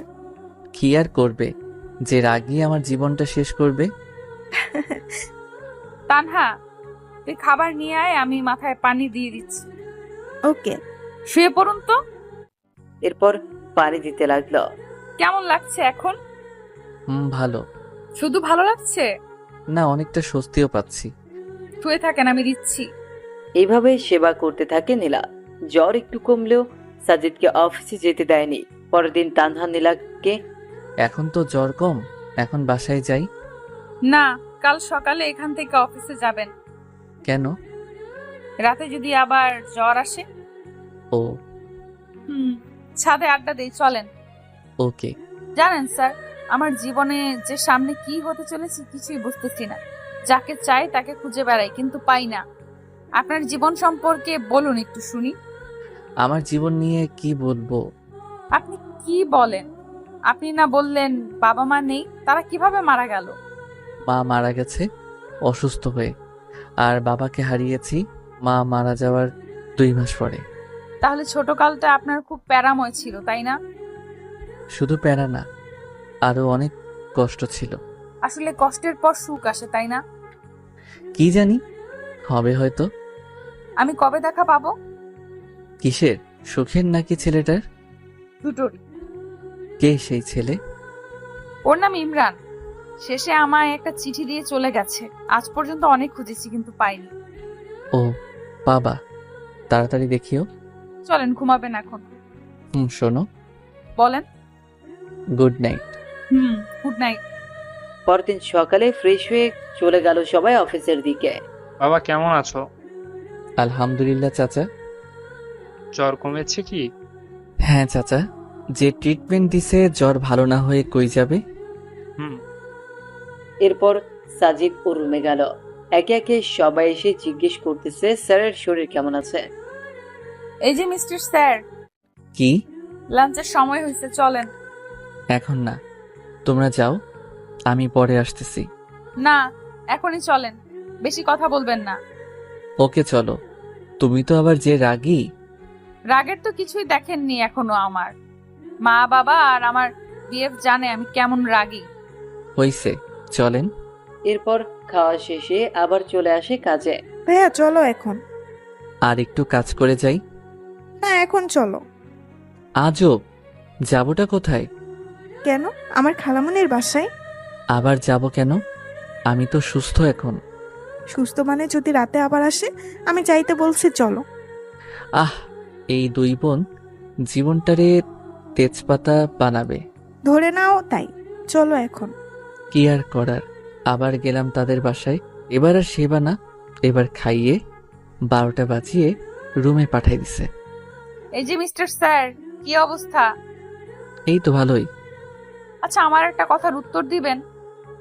বলো। আচ্ছা, এই বয়সে আপনাকে স্যার বানাইছে কি? শোনো, টাকা আর নাম হলে নিজের বাবাও স্যার ডাকে। বুঝলাম। আচ্ছা, পড়ছেন কতদূর পর্যন্ত? তুমি যতদূর পড়ছো আমিও তেমনটাই। তাহলে সাবজেক্ট কি? তোমারটাই। এবার বলেন, ভার্সিটিও আমারটাই। কারেক্ট। তাহলে দেখি নাই কেন? সামনে যাই নাই তাই। ওয়েট, আপনি কি আমাকে আগে থেকে চেনেন নাকি? কি মনে হয় তোমার? না, প্রথম দিন যে প্রশ্ন করছেন তার জন্য কনফিউশনে ছিলাম, আর এখন শিওর হলাম। শিওর হওয়া ভালো। ঘুমান এখন। Good night. এরপর চলে গেল যে যার রুমে আর সোজা হারিয়ে গেল ঘুমের দেশে। পরদিন আবার অফিস। সাজিদ একটু কাজে অফিসের বাইরে যায়, আর তখনই তার নামে একটা কুরিয়ার আসে। অফিসের চেয়ারম্যান আছেন কি? না, উনি তো বাইরে গেল, আমাকে দিয়ে দেন। দিয়ে দিব এখন। ওকে, এখানে একটা সাইন দেন। আচ্ছা। এরপর কুরিয়ার দিয়ে চলে যায়। মা, কুরিয়ারটা রাখো। মা, কুরিয়ারটা রাখো তো। তোমাদের কাছে সাজিদ মনে হয় লাঞ্চের সময় আসবে। আমি আবার বাসায় যাব তাড়াতাড়ি। ও, তোমাদের সাথে লাঞ্চ করলে দিয়ে দিও। ওকে চাচা, দেন। কুরিয়ারটা নিয়ে কেবিনে রাখলো, আর তখনই নীলার চোখে পড়ল। কিরে এটা? স্যারের কুরিয়ার। এরপর হাতে নিয়ে দেখতে লাগলো। হঠাৎ চোখ আটকে গেল ইমরান নামের জায়গায়। তানহা, এদিকে দেখতো। কি? স্যারের নাম আসছে, তাহলে ইমরান নাম আসলো কই থেকে? হতে পারে স্যারের আরেকটা নাম ইমরান। এরা নিশ্চয়। আরে স্যার আসলে এখন জিজ্ঞেস করব। একটু পর সাজিদ এসে লাঞ্চ শেষ করে নিজের রুমে গেল। কুরিয়ারটা আমাকে দে তো তানহা। কেন? আমি দিয়ে আসতেছি স্যারকে। ওকে। স্যার, আসবো? আসো। এই নেন আপনার কুরিয়ার। ও, এটা এসে গেছে, দাও। স্যার ওয়েট, এটা কি? আর আমাদের কেন বলেন আপনার নাম সাজিদ? ও, এটা বলতে ভুলে গেছি। আমার শুধু একটা কথার উত্তর দেবেন। কি কথা? শুধু সত্যি করে বলবেন আপনি আমার সেই ইমরান কিনা। পৃথিবীতে কি একটা ইমরান? স্যার, আমার প্রশ্নের উত্তর এটা না। যদি সত্যি বলি তখন কি হবে, আর মিথ্যা বললে তখন? সেটা পরে দেখতে পাবেন। বলেন এখন প্লিজ, হাত জোর করে রিকোয়েস্ট করতেছি, প্লিজ সত্যিটা বলবেন। আমি ইমরান। এটা বলতে দেরি আর গালে থাপ্পড় পড়তে দেরি না। এরকমটা না করলেও পারতেন। আপনি আর কখনো আমার সাথে কথা বলবেন না। আমি কালকেই চাকরিটা ছেড়ে দিব। এটা বলেই নীলা কেঁদে চলে গেল। ভাগ্যিস রুমের ভেতর থাপ্পড় দিছে, তাই কেউ দেখেনি। ইমরান দাঁড়িয়ে আছে। কি ভাবলো আর কি হয়ে গেল? ভাবলো নীলা কাছে টেনে নিবে, কিন্তু তা না, উল্টা আরো দূরে গেল। আমার না বলাটাই ভালো ছিল। ভাইয়া কি হয়েছে? নীলা এভাবে গেল কেন? সব বলে দিছি, বাকিটা তুমি বলিও। ওর রাগ বেশি, তা তো জানোই। আস্তে আস্তে সব ঠিক হবে। আল্লাহ, কি যে ঠিক হবে তুমি ভালো জানো। যে মেয়েটা নীলা বাসায় এসে দরজা লাগিয়ে শুরু করে দিল কান্না। এটা কষ্টের কান্না নাকি খুশির কান্না তা সে নিজেও জানে না। হতে পারে কষ্টের, আবার হতে পারে খুশির। এতদিন ধরে যাকে খুঁজে আসতেছে তাকে পেয়েছে আজ, খুশি তো হবেই। আর ইমরান এতদিন আশেপাশে থেকেও কোনোদিন পরিচয় দেওয়ার প্রয়োজন মনে করেনি। এটা ভেবে হয়তো কষ্ট পেতে পারে। মানুষের জীবন যে কখন কি হয় বলা কঠিন। নীলা, এই নীলা, কি হয়েছে? আজ এত তাড়াতাড়ি আসলি যে? কি রে মা, দরজা খুলতো, শুনি কি হয়েছে। আমাকে বলবি না তুই? তুই বলতি না আমি তোর বেস্ট ফ্রেন্ড, আর আজ আমাকে বলবি না? নীলা আর থাকতে না পেরে দরজা খুলে আবার কান্না শুরু করে দেয়। তবে এবার তার মাকে জড়িয়ে ধরে। আরে পাগলি মেয়ে, এরকম করে কেউ কাঁদে নাকি? কি হয়েছে সেটা তো বলবি। ইমরানকে পেয়েছি মা। কি? কোথায় সে? থাপ্পড় মেরে চলে এসেছি। ও মা, কেন? আমার সামনেই ছিল এত বছর, কিন্তু পরিচয় দেয়নি কখনো, তাই। দেখো দেখি মেয়ের কাণ্ড। তা কে সে যে তোর সামনে থেকেও পরিচয় লুকিয়েছে? আমার অফিসের বস কুত্তাটা আছে না, ওটাই হয়। ও মা গো, এতদিন সাজিদ নামে ছিল? আরে মা, ওইটা আমার ভার্সিটিতে আমার সাবজেক্টই ছিল, আমাকে চিনতো ভালো করে। আচ্ছা, তুই তাকে চিনলি না কেন? ও কি আর আগের ইমরান আছে মা? আগে চশমা পরতো, ঢিলে পোশাক পরতো, পায়ে জুতা কম দামি ছিল, চুলগুলো একদিকে রাখতো, তেল দিত চুলে। কিন্তু এখন সব তো চেঞ্জ, এমন ড্রেস পরে যা কল্পনার বাইরে। চশমাটাও নেই, জুতো তো কম দামি নেই, মুখের গঠনটাও চেঞ্জ করে ফেলছে গরুটা। বুঝলাম। তা এই জ্বরের মাঝে ছেলেটাকে থাপ্পড় মারা কি ঠিক হয়েছে? যদি জ্বর আসে আবার? আসলে আসবে। আমার একটা প্ল্যান আছে। কি প্ল্যান? ও তোকে কষ্ট দিয়েছে না, ওকে শাস্তি দেওয়া দরকার। কিভাবে? ওকে ইগনোর করে চলবি সব সময়, আর ওর রিয়াকশন দেখবি। তবে মা, একটা জিনিস বুঝলাম না, ছেলেটা এতটা চেঞ্জই হলো কি করে?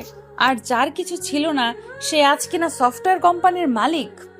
শোন, মানুষের মনে যদি ইচ্ছে থাকে আর যদি সে কঠোর পরিশ্রম করে তাহলে সব সম্ভব। হয়েছে, অনেক কেঁদেছিস, এখনই খাবি। এখন মজা করার সময়, কষ্ট পাওয়ার সময় না। এতদিন তো কষ্ট পেলি, এখন না হয় একটু মজা নে। তবে মা, আমি বুঝি না খ্যাটটা এরকম হলো কিভাবে। ওই যে ইচ্ছে শক্তি। এখন খাবি, চল তো। এরপর নীলা খেয়ে টিভি রুমে গিয়ে টিভি দেখতে থাকে। টিভি দেখা শেষ হলে আবার ঘুরে নিয়ে ছাদে চলে যায়। আসলে বিকেল বেলাটা ঘুরে উড়াতে বেশ ভালোই লাগে নীলা। মামুনি, নীলা কই? এতক্ষণে তানহাও এসে গেছে। উপরে আছে, দেখ গিয়ে। শোন শোন, খেয়ে যা আগে। তারাও আসতেছি। কি রে নীলা, ওরকম করে আসলি কেন? কেন, কি হয়েছে? ভাইয়া কি ভাবছে বলতো? যা ভাবার ভাবুক, তাতে আমার কি? তোর কি মানে? যাকে খুঁজতেছিস সে আজ সামনে তো বলতেছিস, তাতে আমার কি? শোন, ওই কুত্তার কথা ভুলেও বলবি না। উনি শুধু আমার বস, অন্য কিছু না। বুঝলাম। খাবো, চল। ওকে এরপর নিয়ে এসে খেয়ে আবারও মনোযোগ দেয় ঘুরে উড়ানো। আচ্ছা নীলা, তুই ইমরানকে পেয়েও থাপ্পড় দিয়ে চলে এসেছিস, এখানে আবার মনের সুখে ঘুরে উড়াচ্ছিস। তোর কি খারাপ লাগছে না একটু? না তো, তুই দেখে বুঝতেছিস না? গুড। ঘুরে উড়িয়ে সন্ধ্যায় রুমে আসে। একটু পর ফোন আসে। হ্যালো, আসসালামু আলাইকুম। ওয়ালাইকুম আসসালাম। কে আপনি? কণ্ঠ শুনেও বোঝো না, নাকি না বোঝার ভান করতেছো? ধরে নেন একটা। আমার দোষটা তো বলবা। কোনো দোষ নাই আপনার। আপনি তো আর আমার সেই খ্যাত ইমরান না। ফোন রাখেন, কাজ আছে, বাই। ধ্যাত, দিল ফোনটা কেটে। পরদিন অফিস গেলে নীলাকে ডেকে পাঠায় ইমরান। স্যার, আসবো? আসো। এরপর নীলা আসতেই সোজা গিয়ে ওর হাতটা ধরে ক্ষমা চায়। কিন্তু নীলা এত সহজে ছাড় দেওয়ার মতো মানুষ না। দেখুন স্যার, বস বসের মতো থাকুন। বেশি কিছু করলে আমি কিন্তু ভুলে যাব যে আপনি আমার বস। কি বেশি করলাম আমি? হাত ছাড়বেন কি না? না। আজকের চরটা একটু বেশি লাগছে। স্পষ্ট 4টা আঙ্গুলের দাগ বোঝা যাচ্ছে। চর খেয়ে ইমরান হাত ছেড়ে দিয়ে চোখ মুছল। নীলা আর সেখানে না থেকে চলে গেল নিজের কাজে। ইমরান আর লাঞ্চের সময় বাইরে যায়নি। বাইরে যাচ্ছে না দেখে তানহা আসে ডাকার জন্য। ভাইয়া খাবা আসো। তুমি যাও, আমার ক্ষুধা নেই। টেবিলে হেলান দিয়ে। আরে আসো না। তুমি যাবে এখান থেকে? দেখলি ছেলেটা খেতেও আসলো না। তো আমি কি করব? যার ইচ্ছা হবে খাবে, না হলে খাবে না। আমার না মাঝে মাঝে অবাক লাগে, এই জন্যই বুঝি এত খুঁজেছিস। এই তো বুঝছিস। এরপর অফিস শেষ হলে সবাই বাসায় চলে যায়, কিন্তু ইমরান এখনো অফিসে। বাবা বাসায় যাবা না? হ্যাঁ চাচা, শরীরটা ভালো ঠেকছে না, একটা রিক্সা ডেকে দেন তো। আচ্ছা। এরপর রিক্সা আসলে ইমরান সোজা ডাক্তারের কাছে গিয়ে জ্বরের ঔষধ নেয়। কেন জানি ওর মনে হচ্ছে জ্বর আসবে, আর তার ধারণাও ঠিক রাতে জ্বর আসে। হয়তো মায়ের জন্যই জ্বরের চোটে আজ অজ্ঞান হয়ে যায়। পরদিন সবাইকে অফিসে দেখা গেলেও ইমরান নেই। সবাই পিয়নকে জিজ্ঞেস করতেছে বস কই, কিন্তু তিনি আর কি বলবেন, নিজেও তো জানো না। তিনি সবাইকে বলল যে যাওয়ার সময় সাজিদ বলেছিল তার নাকি শরীরটা খারাপ। এর বেশি জানি না আমি। সকাল থেকে ফোন দিচ্ছি কিন্তু উঠাচ্ছে না ফোন। নীলা চল, ভাইয়ার বাসায় যাব। কাহিনী বাদ দিয়ে চুপচাপ কাজ কর। আমার কথা তোর কাছে কাহিনী মনে হয়? ভালোই তো বদলে গেলি তুই নীলা। পরশু পর্যন্ত ঠিকই খুঁজছিলি, আর এখন আসলেই তুই বুঝাতে চাচ্ছিসটা কি? হ্যাঁ কিছুই না। ভালো। হ্যাঁ, ফোন করেই যাচ্ছে কিন্তু কোনো খবর নেই। এভাবে একটা দিন চলে যায়। পরের দিন আবার অফিসে বস নেই। চাচা আজকেও কি স্যার আসবে না? না, ফোনটাও বন্ধ, হয়তো কোনো কাজে বাইরে গেছে। সময় হলে চলে আসবে। আর আজ সকালে ছুটির 1টার পর হবে। নীলা আমার কাছে ভালো ঠেকছে না রে, কাজে গেলে কেউ ফোন অফ করে না। আমি গেলাম, তুই আসলে আয়, না হলে থাক। তুই তোর ইমরানকে হারাতে পারিস, কিন্তু আমি একটা ভাই পাইছি, তাকে হারাতে পারবো না। দাঁড়া, আমিও যাব, দেখি তোর ভাই কোথায় লুকিয়ে আছে। এরপর দুজন সোজা চলে যায় ইমরানের বাসায়, কিন্তু ইমরান থাকলে তো দেখা পাবে। হ্যালো চাচা, স্যারের বাসায় তো তালা দেওয়া। স্যার কোথায় দয়া করে বলবেন প্লিজ? আসলে চাচা প্লিজ সত্যিটা বলেন। হাসপাতালে। মানে ওখানে কেন? অসুস্থ অনেক, তাই বাসায় দেখাশোনা করে কেউ নাই, তাই আজ সকালে হাসপাতালে ভর্তি করাইছি। কোন জায়গায়? ল্যাব এইডে আছে এখন। আচ্ছা। কি হলো, কোথায় এখন? হাসপাতালে। হোয়াট? এটাই তো চাইছিলি তাই না? চল। কোথায়? যে হসপিটালে আছে সেখানে। ওকে। এরপর তারা সোজা চলে যায় হাসপাতালে। অফিসের লোকের কাছে কেবিন নাম্বার নিয়ে চলে যায় তার কাছে। দেখ কত ভালোভাবে শুয়ে আছে। শুয়ে আছে না, ঘুমের ওষুধ দিছি। এরপর তানহা মাথায় হাত দিল, আর নীলার হাতটাও নিয়ে গিয়ে দিল মাথায়। দেখলি কিরকম জ্বর? এসব তোর জন্যই হয়েছে। কি মাইটটাই না দিছিস আল্লাহ। আচ্ছা তোর রুমালটা দে, এর মাথাটা ঠান্ডা করি পট্টি দিয়ে। হঠাৎ মাথায় ঠান্ডা অনুভব হয়। কিছুক্ষণ পর ঘুম ভেঙে যায় ইমরানের, কিন্তু কেন জানি চোখ খুলতে পারছে না। পারবেই বা কি করে? নীলার এক হাত তো তার চোখে। হঠাৎ কারো কণ্ঠ শুনে জোরে উঠে পড়ে ইমরান। নীলা আবার টেনে নামায় নিচে। তোমরা এখানে? কেন, কোনো সমস্যা? আসলে সমস্যা তবে আমার না, তোমার। আমাকে তো সহ্য করতে পারো না। চুপচাপ শুয়ে থাকেন, কথা বললে দিব একটা বসিয়ে। ওই তোমার সমস্যা কি? কথায় কথায় শুধু মায়ের আর মায়ের। তোমাকে এখানে কেউ আসতে বলছে কষ্ট করে? হ্যাঁ, আসলা কেন? তাও মগের মূল্য পাইছো। ইচ্ছা হলে মারবা, ইচ্ছা হলে চলে যাবা। তোমার হিসেবে আমি কি কষ্ট পাইনি 6 বছর? আরে তুমি তো বাবার হোটেলে ছিলা, বুঝবা কি? আমি হারে হারে বুঝেছি জীবনটা আসলে কি। প্রতিটা সময় গেছে এই সমাজের লোকদের সাথে যুদ্ধ করে নিজেকে তাদের সমতুল্য করে তুলতে। তারপরও তোমাকে ভুলিনি। মেয়েরা না ছেলেদের স্মার্টনেসকে ভালোবাসে, টাকা পয়সা ভালোবাসে, অন্য কিছু না। তোমার কি মনে হয় আমি এতদিনে প্রপোজাল পাইনি? আরে তোমার সামনেই তো তোমার বোন সেদিন প্রপোজ করছে, আর বাকিগুলো না হয় নাই বললাম। তারপরও কারোর সাথে প্রেমে জড়াইনি, কারণ একটাই, তোমাকে ভালোবাসি। প্রতিটা দিন কাছ থেকে না হলেও দূর থেকে দেখেছি। আমারও ইচ্ছা ছিল তোমার কাছে যাওয়া, কথা বলা, কিন্তু পারিনি। আগে প্রতিষ্ঠিত হতে চেয়েছি, আর তুমি ভাবো যে শুধু তুমি কষ্ট পাইছো। বাবা, স্যারের দেখি মুখ দিয়ে বুলেটও বার হয়। স্যার, এখন এখান থেকে আমার বাড়ি চলেন। কেন? একদিন ট্রিটমেন্ট না করেই জ্বর হাইয়ে উঠছে। আরও যদি এখন ট্রিটমেন্ট ছেড়ে দেই তখন তো জ্বরের টেম্পারেচার বেড়ে পার হয়ে চলে যাবে। হয়েছে, আমাকে নিয়ে ভাবতে হবে না। 6 বছর যাকে নিয়ে ভাবলাম তাকে এত তাড়াতাড়ি কেমনে ভুলি? ভালো। যাবেন কি এখন? না। আরে আরে নীলা, ছেলেটার জ্বর রে। আঙুল বাঁকা না করলে ঘি ওঠে না রে। কি এখন যাবেন তো স্যার? ইমরান কিছু না বলে চুপ করে আছে। এই যে স্যার, উঠবেন কি এখন? হুম। এরপর হাসপাতাল থেকে তারা চলে গেল তাদের বাসায়। কি বাবা, কেমন আছো? এই তো একটু অসুস্থ আন্টি। তা তো দেখতেই পাচ্ছি। মা, স্যার আমাদের সাথে থাকবে এখানে এখন থেকে। আচ্ছা। না, আমি থাকবো না। কেন? এমনি। আমি থাকতে বলছি, থাকবেন। চুপ, একদম চুপ। তোমার সব কথা শুনবো নাকি? হবে। সম্ভব না, অনেক সহ্য করছি, আর না। চুপচাপ শুয়ে থাকেন এখানে। ইমরানকে শুইয়ে দিয়ে নীলা চলে গেল পানি আনতে। এবার আবার শুরু করলো পানি দেওয়া। মাইটা খুব লাগছে তাই না? হুম। রাগ তোলায় দাও কেন তাহলে? এতদিন আমার সামনে থেকেও একবার বলার প্রয়োজন মনে করনি? তুমি জানো তোমাকে খুঁজতে গিয়ে কত জনের কত কথা শুনতে হয়েছে, কত কষ্ট করতে হয়েছে। তোমার আশা তো ছেড়েই দিছি। আমি শুধু আল্লাহর কাছে বলছি, আল্লাহ প্লিজ একবার ইমরানের সাথে একটা বার দেখা করার সুযোগ দিও।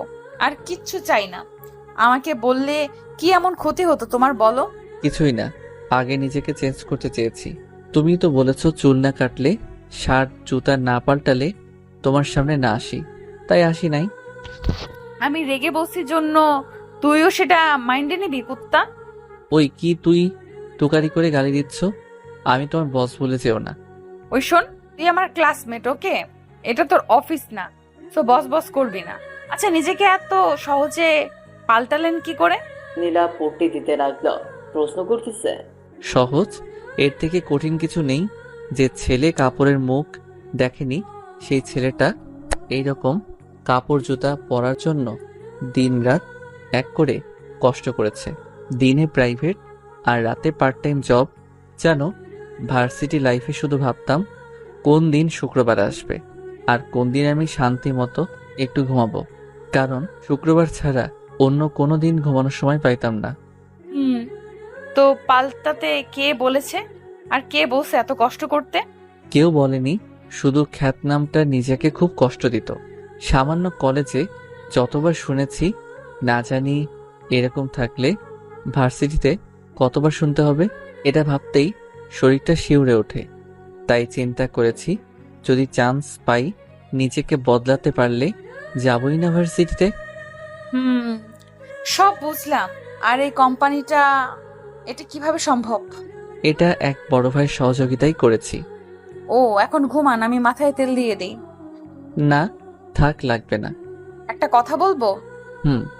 এত বছর অনেক কষ্ট দিচ্ছেন, অনেক কাঁদাইছেন। প্লিজ হাত জোর করে বলি, আর কষ্ট দিয়েন না। একবার হারাইছি আপনাকে, আর হারাতে চাই না। প্লিজ যা করতে চাই করতে দেন। আর আমি রেগে গিয়ে কিছু বললে বা করলে সেটা মনে নিয়েন না। রেগে গিয়ে মারবা? আমি সহ্য করব নাকি? পরে আপনিও মারবেন, তাহলেই তো হয়। এখন যা করতে চাচ্ছি করতে দেন। ওকে। মানুষের জ্বর হলে মাথায় পট্টি দেওয়া, তেল দেওয়া মতো কেউ থাকলে আর কিছু লাগেই না। আর যাদের কেউ নাই তাদের অবস্থা আমার মতো। পুকুর পাড়ে বসে থাকা, মাঝে মাঝে বমি করার মতো অবস্থা হয়। একবার আমার জ্বর হয়েছিল, বমি করছিলাম যখন, তখন মা এসে আমার মাথার 2 সাইড চেপে ধরছিল। সত্যি এরকম ভালো যে জ্বরের মাঝে লাগে তা কখনো জানা ছিল না। থাক, ওসব না বলে গল্পে ফিরে। ইমরান তো বেশ মজাতেই আছে। সারাদিন মেয়ের পাশে সেবা করে যাচ্ছে, আর কষ্টে আছি আমি, কেউ নেই পাশে। নীলা মাথায় তেল দিয়ে দিতে দিতে ইমরান ঘুমিয়ে পড়ে, কিন্তু নীলা থেমে থাকে না। সে 11টায় বসেছে ইমরানের পাশে, বিকেল 3টে পর্যন্ত পাশেই বসে আছে। এর মধ্যে ইমরানের ঘুম ভেঙে যায়। তুমি এখনো এরকম করে দিচ্ছ? বললাম না একবার হারাইছি, আর হারাইতে পারবো না। যাও, এখন গোসল করে খাও। ওকে। নীলা গেলে আবার তানহা চলে আসে।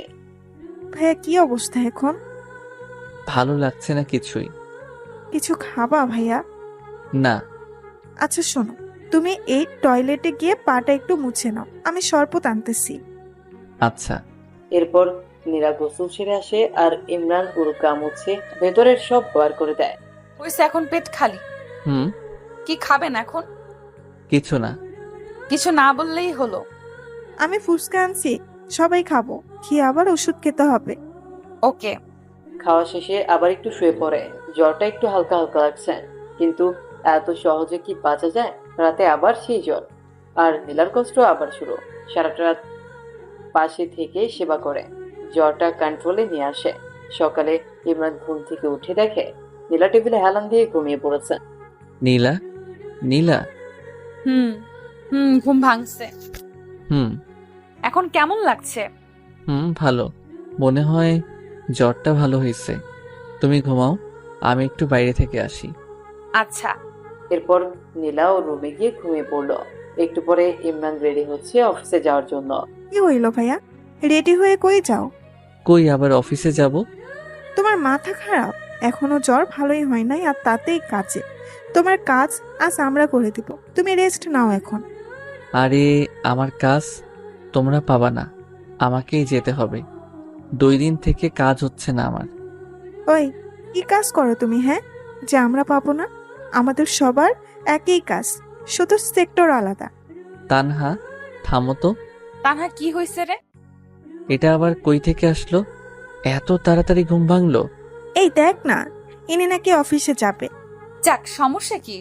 উনি জ্বর নিয়ে বাসায় ফিরবেন আর আমরা কষ্ট করে দিন রাত সেবা করে সুস্থ করব, এটা তো আমাদের জব। হইছে, যাব না। হইছে শান্তি, আজ সকালের অফিস বন্ধ। আমার ল্যাপটপটা দাও, আমি সবাইকে টেক্সট করে দিচ্ছি। হুম। রাগ ঢং এখনো কমে নাই। সবাই তো আর আপনার মতো না যে নিজেকে বদলে ফেলবে।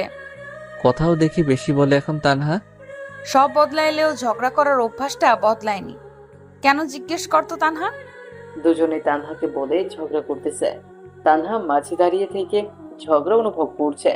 এমনি এমনি মানুষ বদলায় না, পরিস্থিতি নিজেকে বদলাইতে বাধ্য করে। পরিস্থিতি যদি নিজে তৈরি করে নেয় তাহলে তো আর কারোর কিচ্ছু করার নেই। চুপ করো, সেদিন কি বলেছিলে ভুলিনি। তোমার জন্য অপমানও কম হইনি আমি।